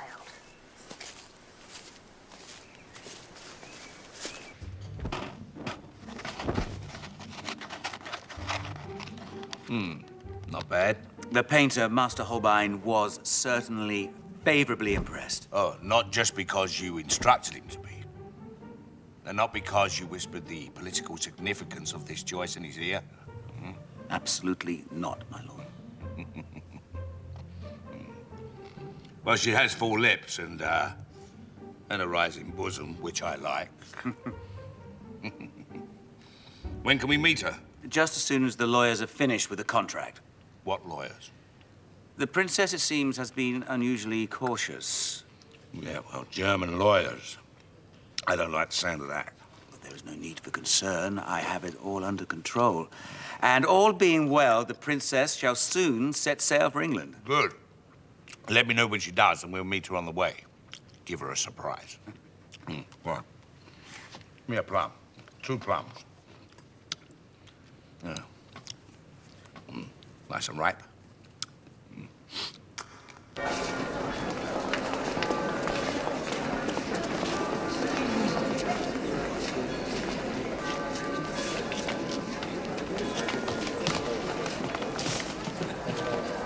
So, the king marries whom he's told to.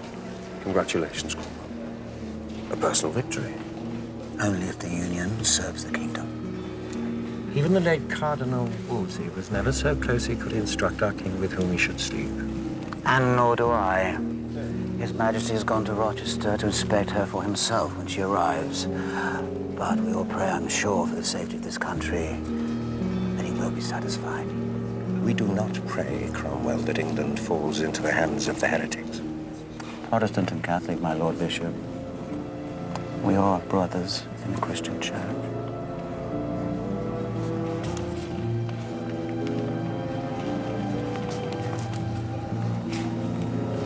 I tell you, Cromwell is powerful enough already. If the king likes the match, he'll have the reins to this country. We might as well cut our throats now. No, a lot can change yet. Don't forget, all this rests on a simple portrait. Aye, but one by Master Holbein, whose talent is famed throughout Europe. Yes, but you know these artistic types. Unreliable.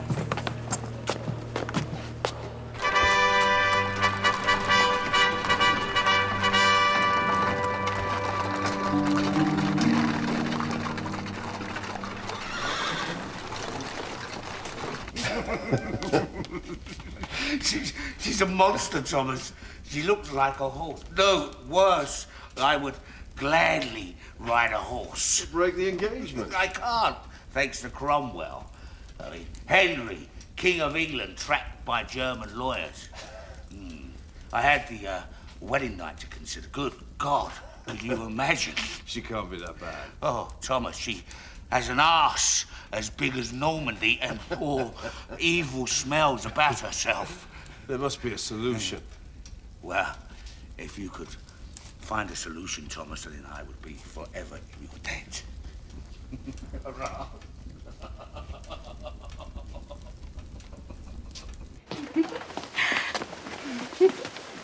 Gleich kommt er durchlaucht.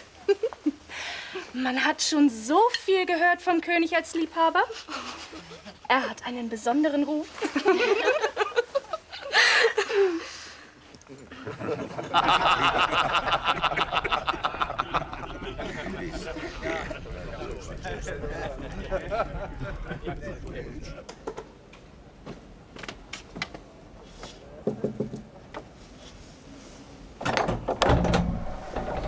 Still no sign of the king.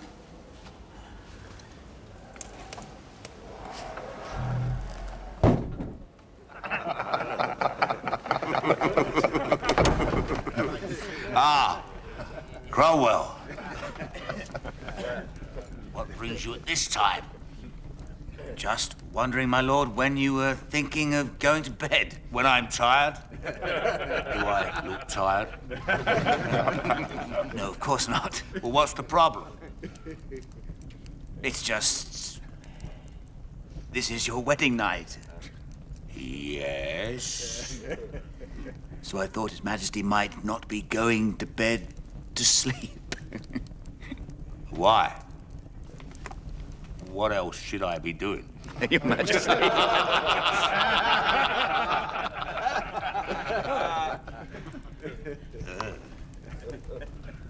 I hope I'm not mistaken, Cromwell. I hope you're not telling your sovereign when or with whom he should lie. Of course not. Shut up. You dare call me to bed with this woman to humiliate me? No, my lord. Not only will I never sleep with her, I will never touch her, shake hands with her, stand within a farmer's mile downwind of her.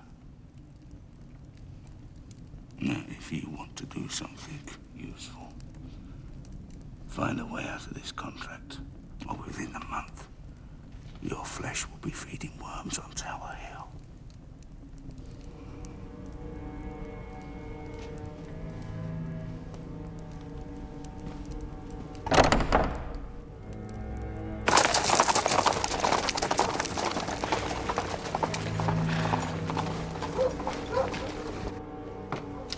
Goodness, Your Grace, what brings you here at this time? The niece we spoke about. My late brother's daughter. Catherine, yes? Is she here? Well, of course she's here. I need to see her. Now she'll be sleeping. Then we must wake her. My lord, wait!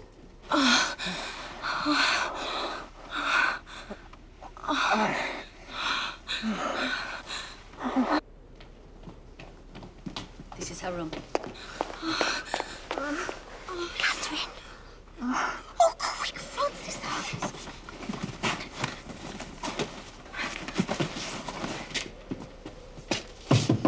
Catherine?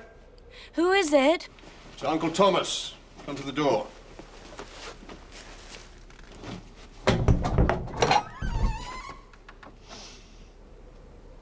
What time is it? Catherine, have you no manners? You curtsy to the Duke. Come into the light where I can see you.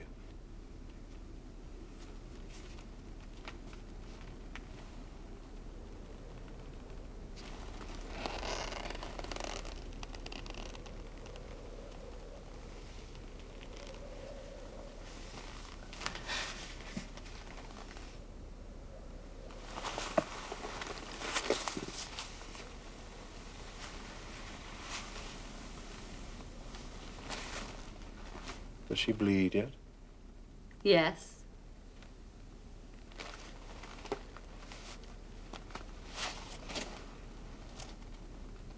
Tell me, Catherine, are you interested in bringing great glory to your family and securing incalculable wealth and power for yourself? Yes, of course I am. But how would I... Don't worry about that. Just give me your word. You will do everything I say and follow my every instruction to the letter. Do you understand? Yes. Good.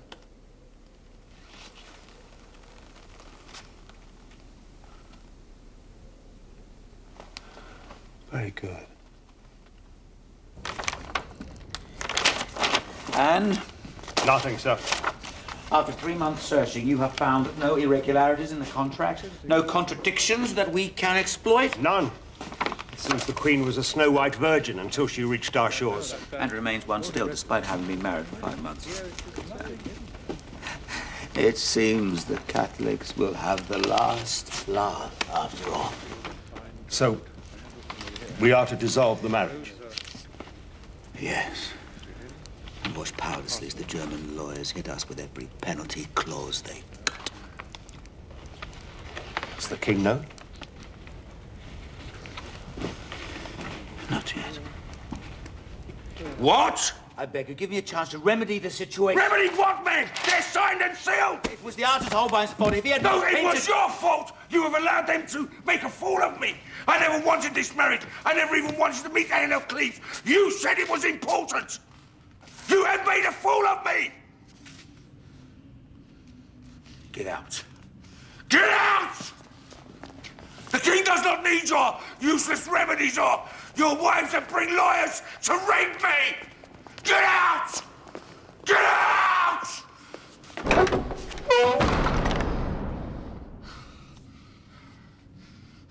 And you,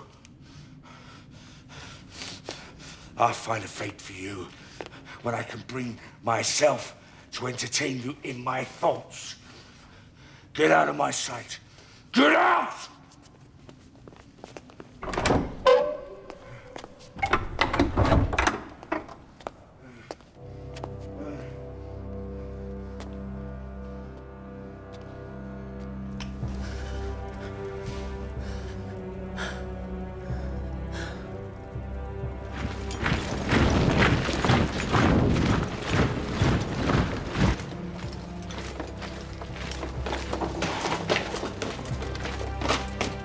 Sir, we have a warrant for your arrest, signed by the King.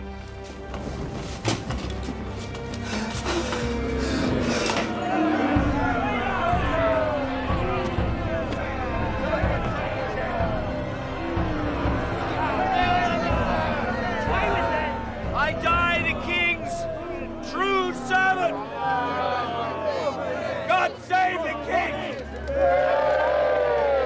I hear the King has asked for a novice executioner. An act of mercy. If it had been me, the wretch would have burned. Good God. How old are you? 16, my lord. This your first time? Yes, sir. But I've been practicing all night. Right.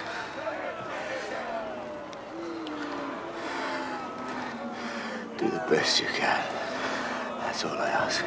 This is it, Gardner. This is our moment. The King's so angry we can use this to finish off the rest of the Protestant ringleaders.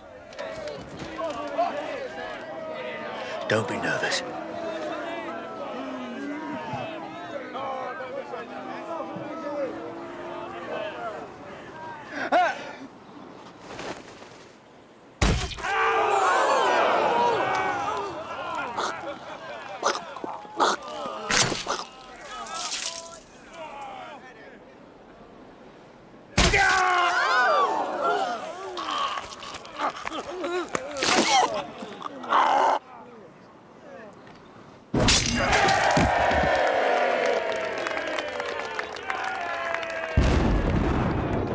Robert Barnes, by the order of His Majesty Henry, King of England, I sentence you to death. Do you renounce your Protestant faith? No! Burn him! You die a heretic and a sinner! I die a child of Christ! Burn him! Let him be an example to all those who wish to forsake the Catholic Church. God save me!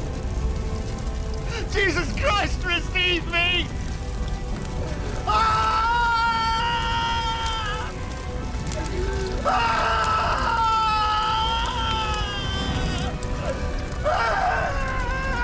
Robert Barnes was a heretic. A disciple of Luther, he deserved to die. Perhaps, but is it wise to burn him like that and in full view of his supporters? People die in this kingdom when I say so. Majesty, I was just concerned. Spare your concerns and worry about yourself! I know you have a wife in secret. Is that fine conduct for a Catholic archbishop? Is it, Gardner? Go away! Go away!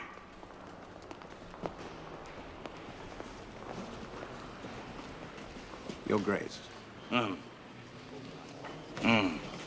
done. You're very sly. Two. Very cunning and very sly. Good on. I'm happy. I just need a signature. That's the last one I signed, Gardner. You see, I'm busy here. How did he find that card? I thought I was the only man allowed to have 4 queens.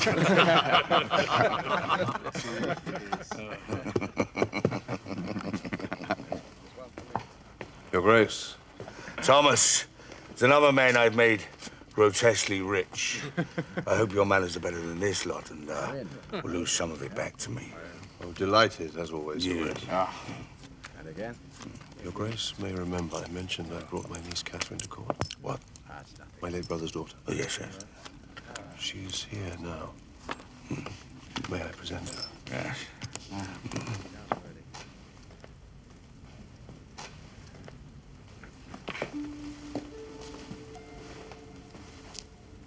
Your Majesty.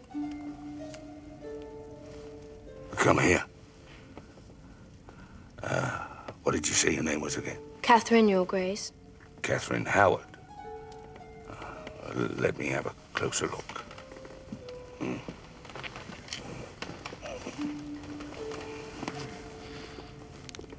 You play, Catherine?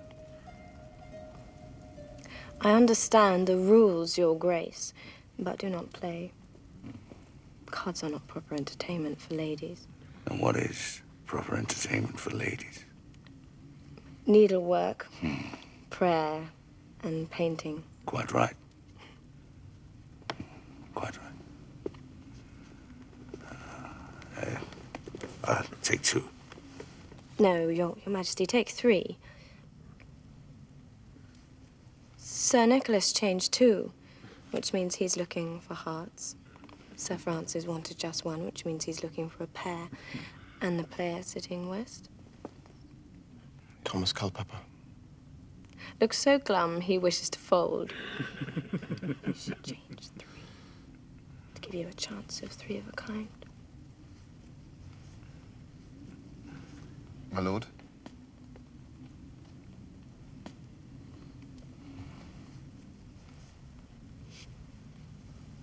I'll take 3.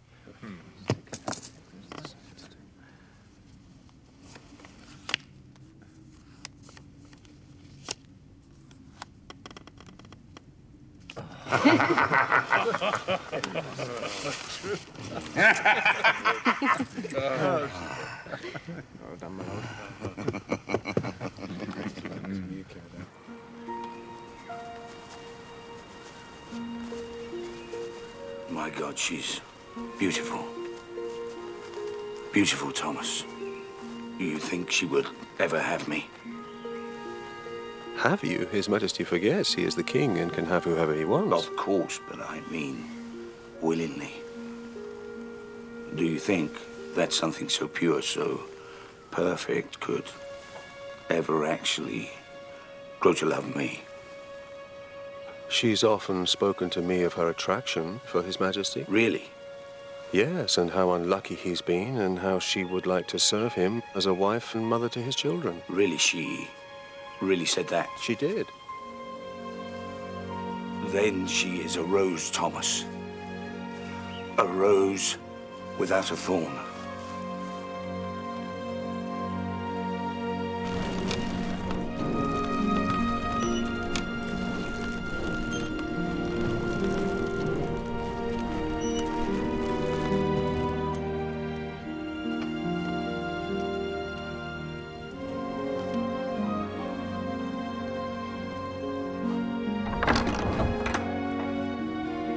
Lady Catherine, Your Majesty.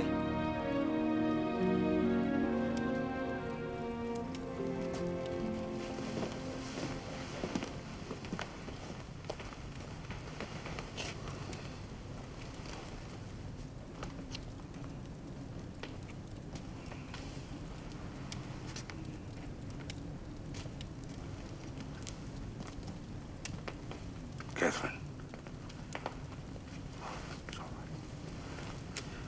You may all leave us now. If you wouldn't mind, Norfolk.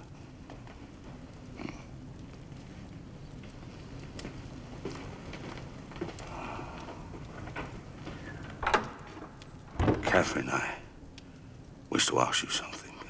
God, my hands, they tremble.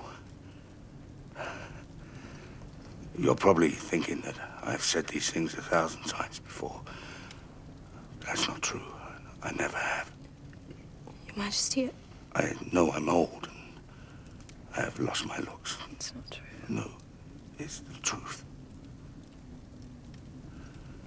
But since I've met you, I've experienced something I never thought I'd have the right to feel again. Which is? Hope, Catherine.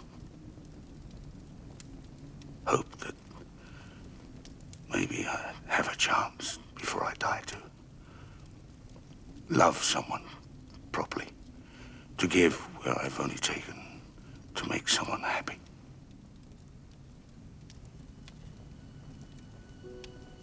Now, I know this has come quickly, and I should have given you more time to get to know me better, but I'm afraid time is against me. So if you would allow me, Catherine,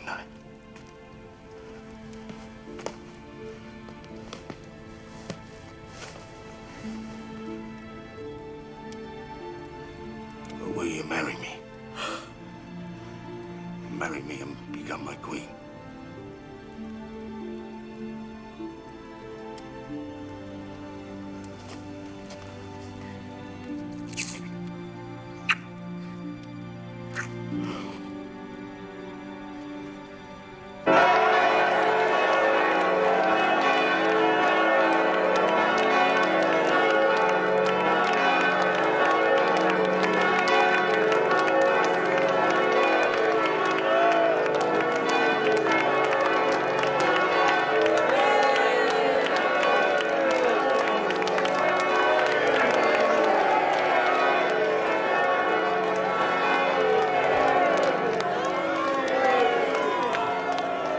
John, how are you? I'd like to present my sister, Mary Lascelles, who wishes to speak to you on an important matter.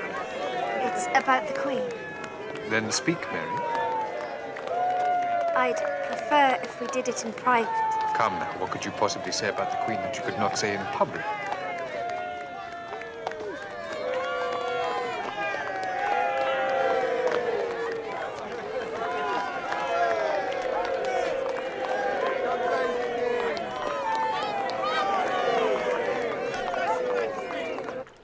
I thank you for coming to see me, Mary. I don't want to make trouble. I just thought you should know. You did the right thing.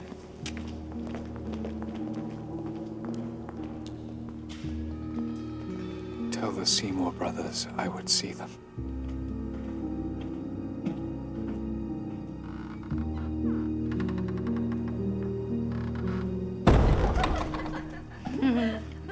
I wish your mother was still alive. She could see you now. I also wish that she were here, that she could tell you a little of what to expect tonight and how to conduct yourself. Don't worry, Great Aunt. I think I'll be all right. What does that mean? It means that I know from experience that my looks please most men. I don't know what that means, girl, and I'm not going to ask. Know this. The king is taking you as a virgin. If he suspects otherwise, all our lives are in danger. Do you understand? Yes. Whatever you know or may not know about these matters in reality, as far as he's concerned, you know nothing. Yes.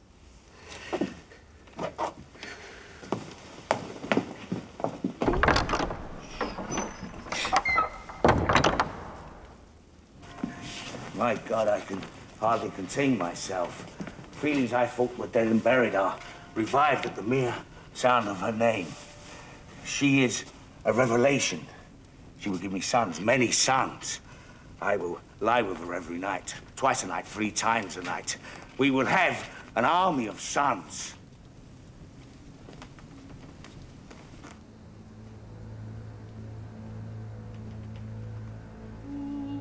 Bless this bed of hers, let it yield the son that England desires.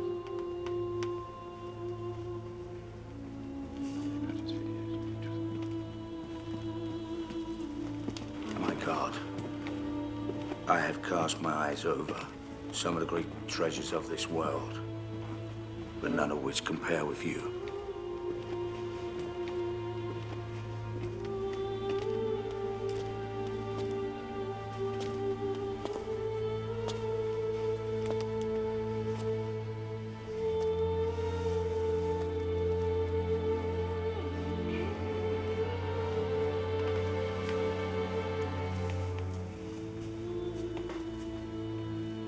And you think this Lascelles woman can be trusted? Why not? She shared a room with the Queen and the Dowager Duchesses. She's known to share our views on religious reform.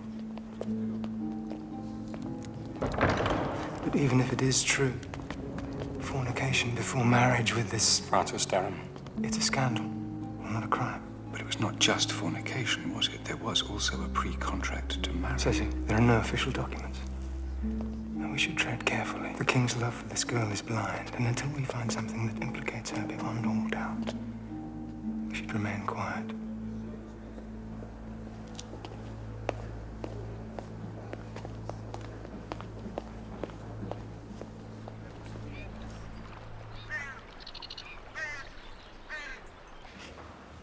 Thomas. Oh, Thomas. What a night. What a woman. Bring us food and wake the cook and tell her their king needs a hearty lover's supper. Yes, my lord.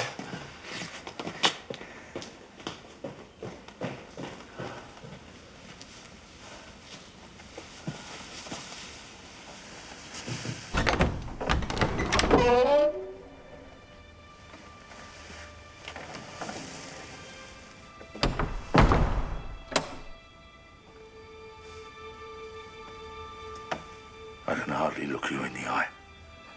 My lord, please. I beg you, don't worry. It was just one night. It's our wedding night. It's all right. I won't tell anyone. Do not you look at me and say you do not wish that in my place was some virile young courtier. No. Are you sure? Yes. You give me your word. Yes, my lord. You are truly the sweetest, kindest angel I ever met.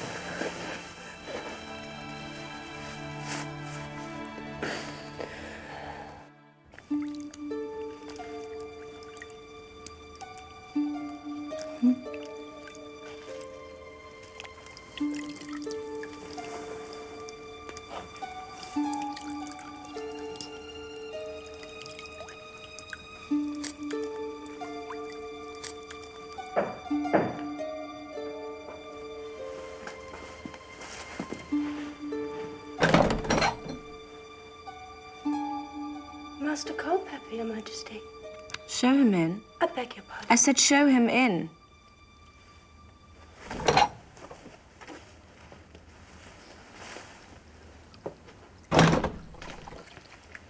Poor Master Culpepper, the king keeps you very busy. This is your 3rd trip today? Doing the king's pleasure is an honor. And the queen, what of her pleasure? I do not know what pleases the queen, but if there is anything I could do, it would be my honor too. Why laugh, Mary? No reason, Ma'am. No, there is something that would please me, Master Culpepper, which is that you look at me when you speak to me.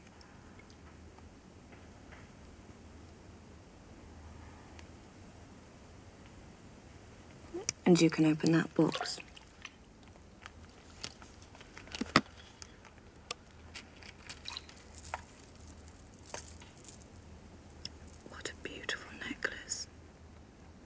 and a letter from the king. Ignore the letter.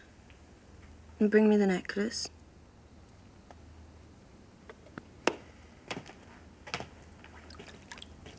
Now come closer.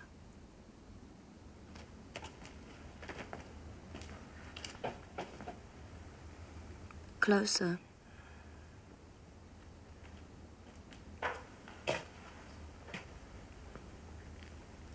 Now put it on.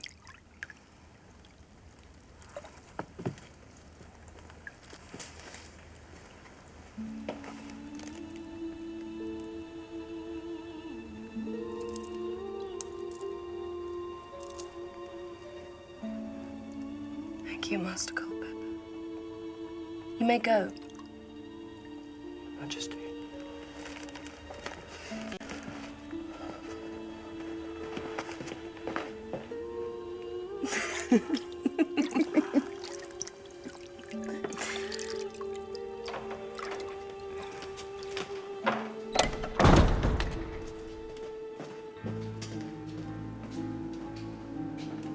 Damn. Is she trying to ruin us all? Don't worry, I'll put an immediate end to it. Wait. How are things with the king? If you refer to marital matters, King, it seems, is barely capable. What? So not only is she not having an heir, the one thing that would keep us all safe, she's unwittingly doing everything she can to bring us all down? It's a disaster. Unless... Unless what? Unless instead of two problems, we use one to solve the other.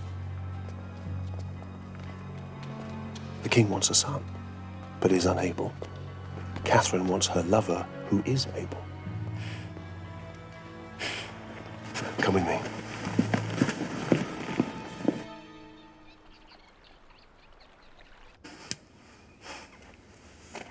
Oh, it's so kind of you to get involved, Lady Rochford. I was terrified. I thought if you found out, you'd kill me. Quite the opposite. I understand better than anybody what it is to be unhappily married. I'm keen to do everything I can to help. Oh, thank you. I'll be careful. I will.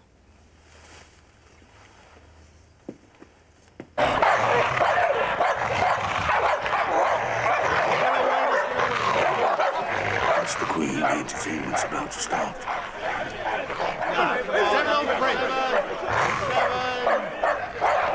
I'll give you 5 on that one. Excellent. 2 on my Bodger.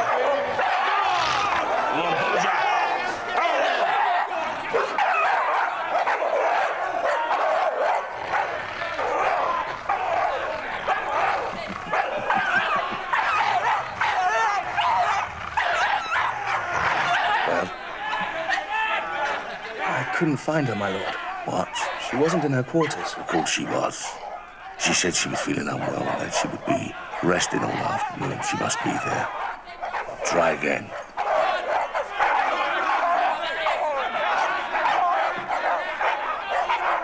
What? Nothing, Your Grace. No. I saw that look. Really? Nothing, Your Grace.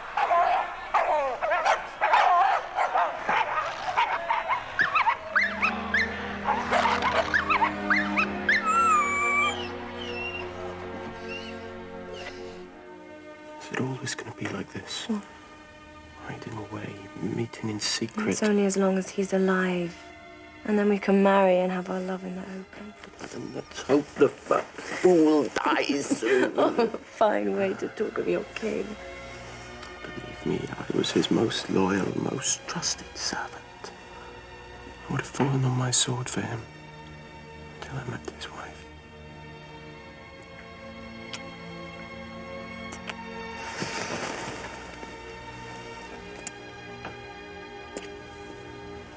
Until tomorrow. Goodbye.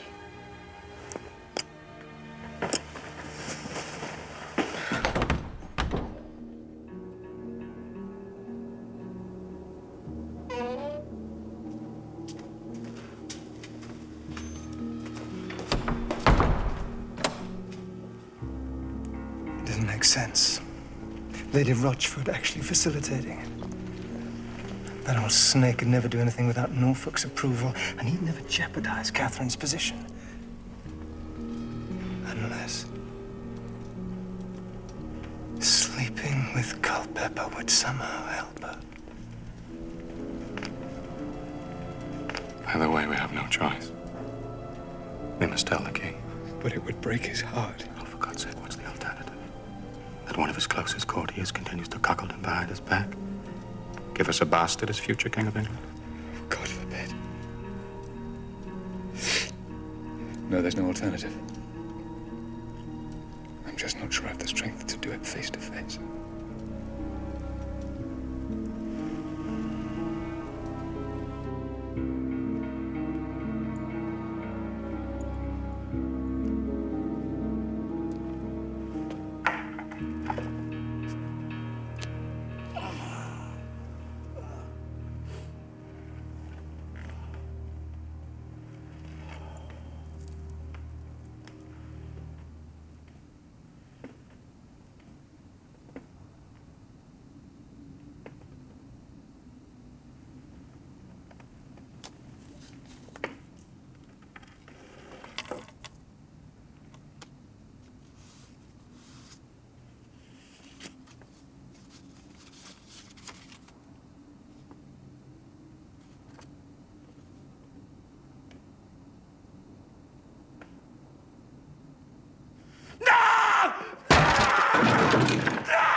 Where is she? How can she do this to me? You said a young girl like you could love an old man like me. I believed you! I believed you! I can kill you where you stand! Please don't! Oh, where you stand!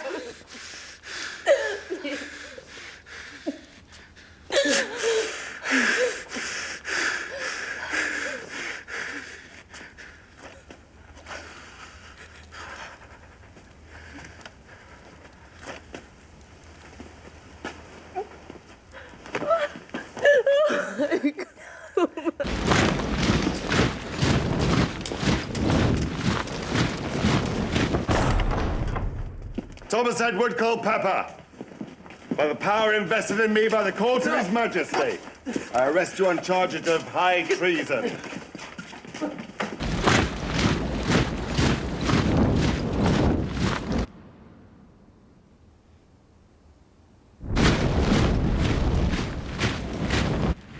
Catherine, Queen of England, I arrest you on charges of high treason. Leave her alone! It's the Queen! You're hurting her! No, Your Majesty! No, please leave her! Please leave her! Your Majesty! There's no time to lose. There's a warrant for your arrest. Me? The king has discovered the truth about Culpeper and the Queen. Oh my God! Oh my God! Oh my God! Oh my God! Shut up! Shut up! Nothing will happen to you if you make it absolutely clear I was not involved. Listen to me. I'm the only one who can save us, but I must appear blameless. Do you understand? What's gonna happen to me? They'll have my head. No, they won't. Don't worry. I'll blame it on the girl. I'll tell them you knew nothing.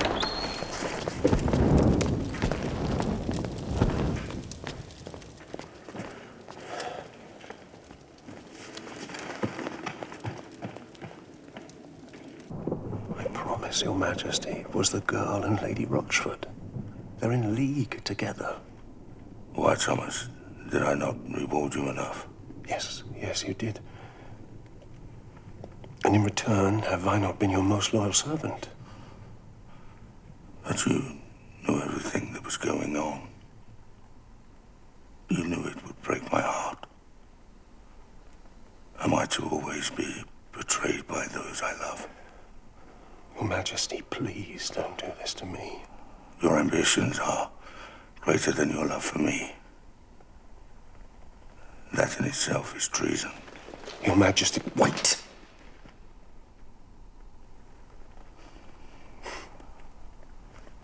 Please.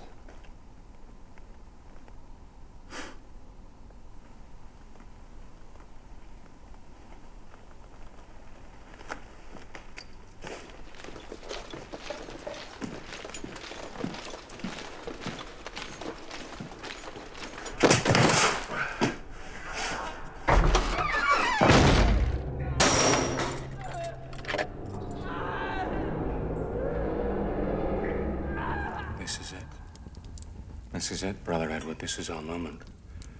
Norfolk and the Catholic faction have finished. We will be appointed guardians to our nephew, the future king. Our influence and positions become unassailable. Perhaps now my beloved Catherine will consent to give me her hand in marriage.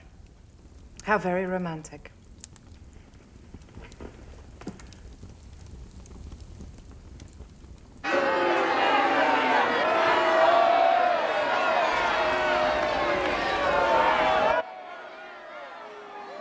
His beautiful head.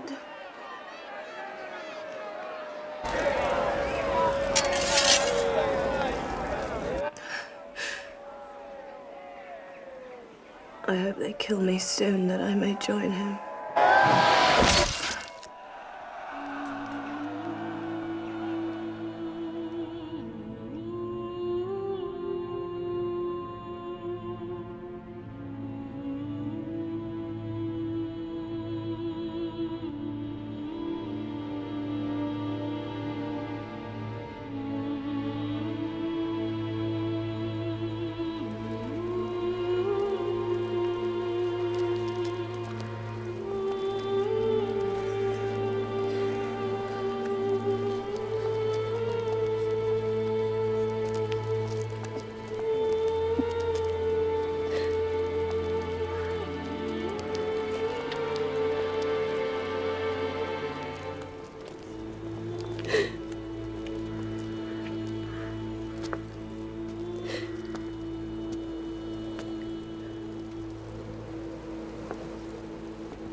Good Christian people,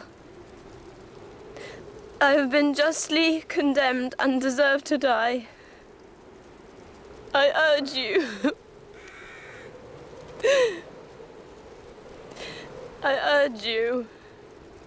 to look upon your own lives and to amend any ungodly habits.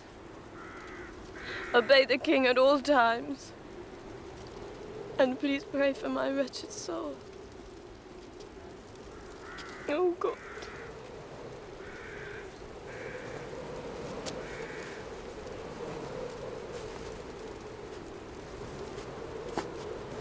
I don't want to die. No, I don't want to die, please. I don't want to die, please, oh, God. I don't want to die. I'm sorry, please. I don't want to die. I'm sorry. I don't want to die, please.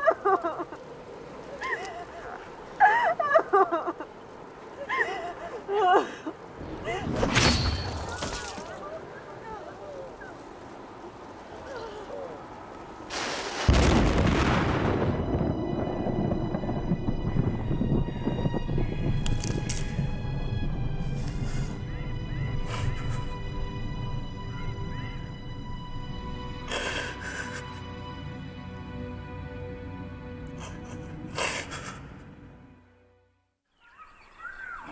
The shipbuilders are waiting, Your Majesty, as is your armourer for a fitting. Well, if he thinks I'm doing that now after taking an hour to get dressed, he's mistaken. And Lady Latham. What does she want? She won't say, Your Grace, except that it's confidential. We'll show her in.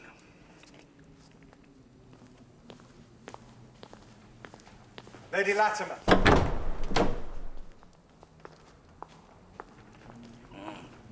Lady Latimer, Your Majesty. you have 5 minutes. My brother William, Your Grace, is petitioning Parliament for a divorce. I know. I've seen him. He wants me to confer the death penalty on his wife. No doubt he thinks that a fellow cockhold will be sympathetic. But I'm determined to grant it. I'm impressed at your loyalty to him. No, not to him. I come to petition for her. For her, but she has betrayed your brother. Indeed. And humiliated him and put shame on your family. Yes. But you would spare her life? She's done wrong. She's committed a terrible sin for which she should pay. But must it be with her life? That is the law. I appeal to you, sir, because you are above the law. If you spare her, you give my brother the chance, in time, to forgive her. So you would have your brother show compassion to this adulteress? And so guarantee his soul at the time of reckoning. After all, do we not most please God when we pardon those that have wronged us?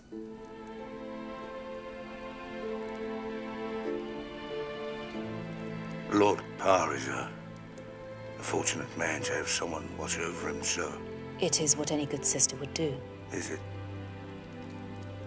With no thought of personal gain? My brother's happiness is my personal gain. Well said.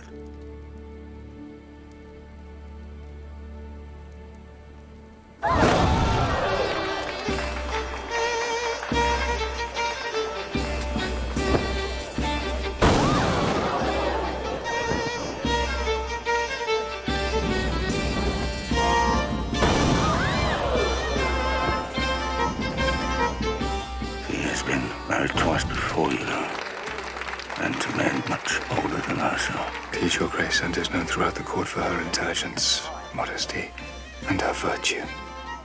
And don't forget beauty.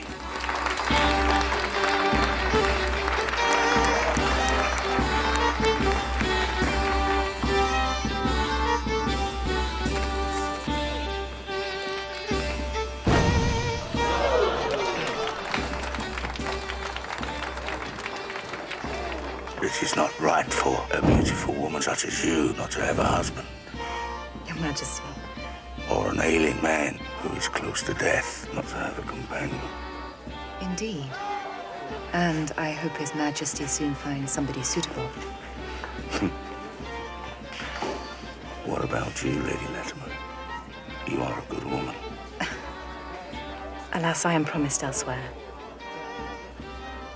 May I ask to whom?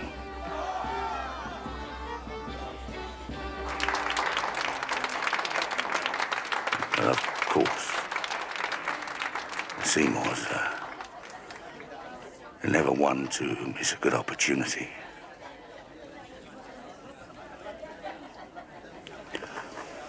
Well, I must leave with heavy heart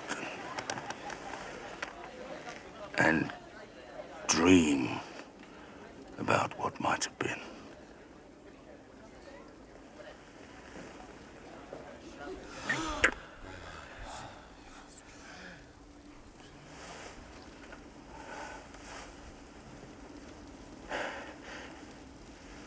If there was, for once, no Seymours in my world.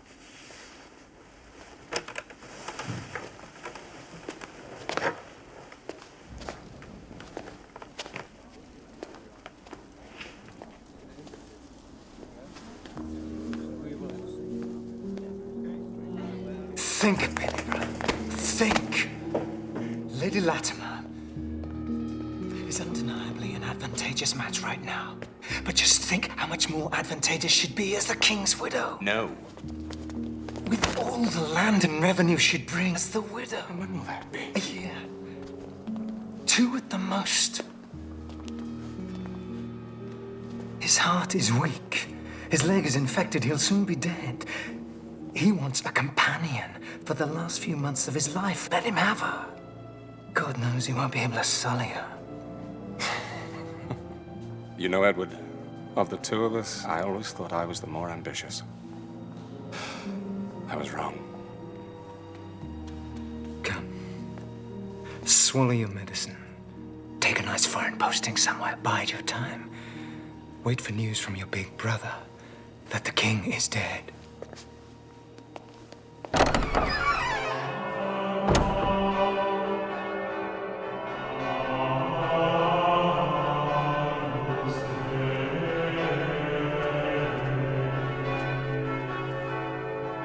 Glory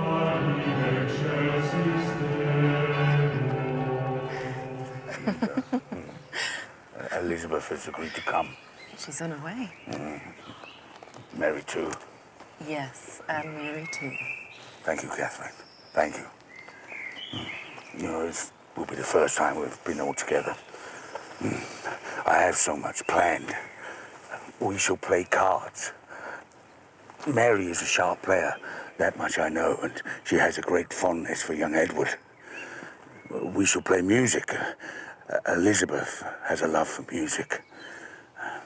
And tomorrow we shall ride out, all of us together. I'll fetch your shawl.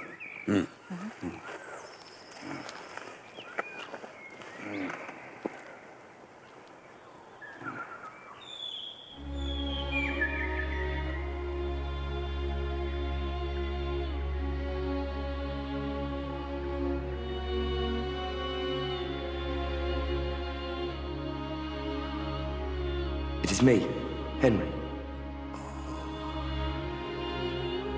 Henry. Have we not been happy these past 15 years? Yes.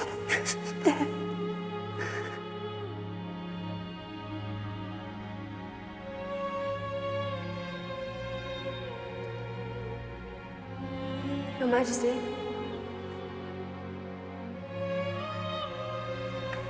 Sorry, I hurt you. You are truly the sweetest, kindest angel I ever met.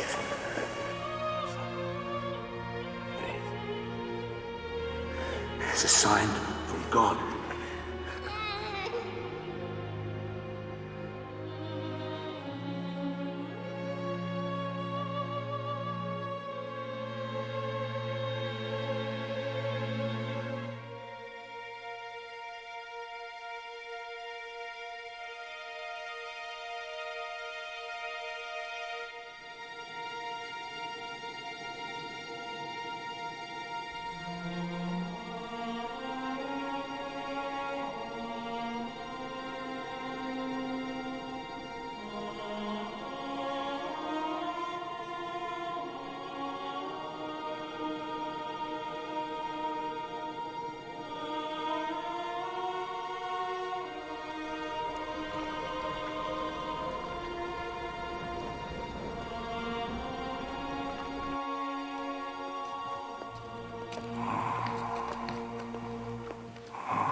What is this?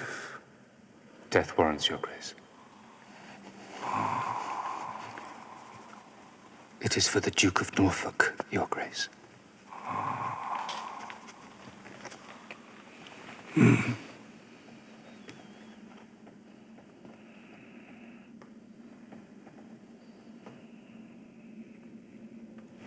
It is time.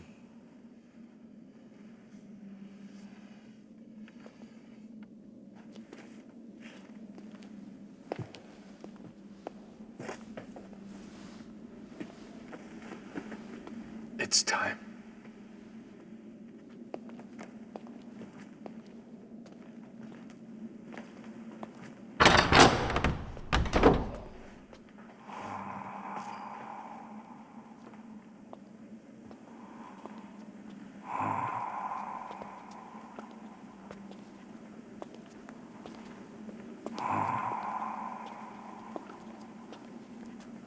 Edward, is that you?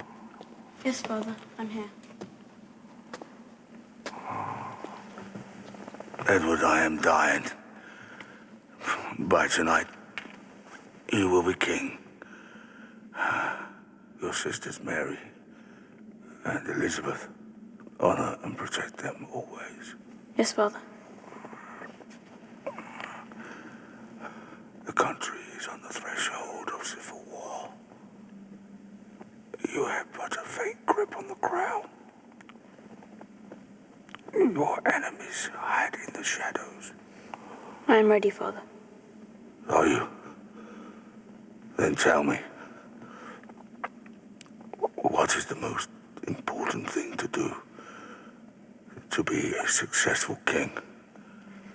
Continue the reforms, suppress the papists, expand our territories in France, increase the taxes on the nobles, And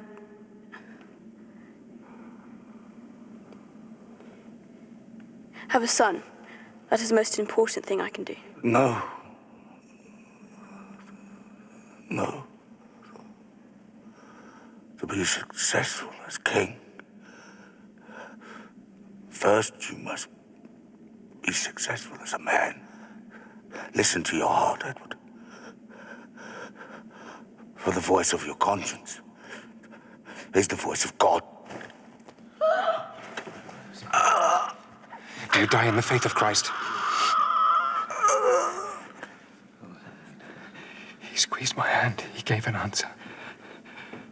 The king died in the faith of Christ.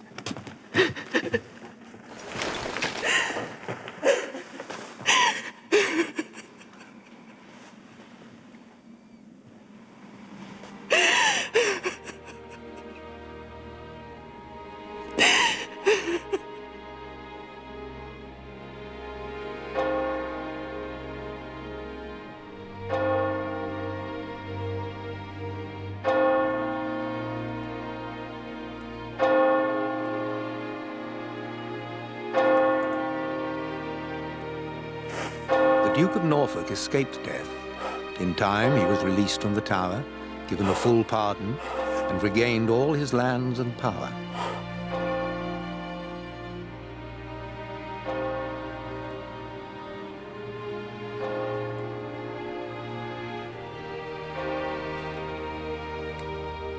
Edward became King Edward VI, but his health was frail. He died of consumption, aged 15. Edward Seymour, Lord Protector of England. He ruled by proxy until 1551, when he was imprisoned in the Tower and beheaded. Thomas Seymour did finally marry Catherine Parr, but broke her heart when he attempted to seduce the 14-year-old Princess Elizabeth. He was executed for treason in 1540.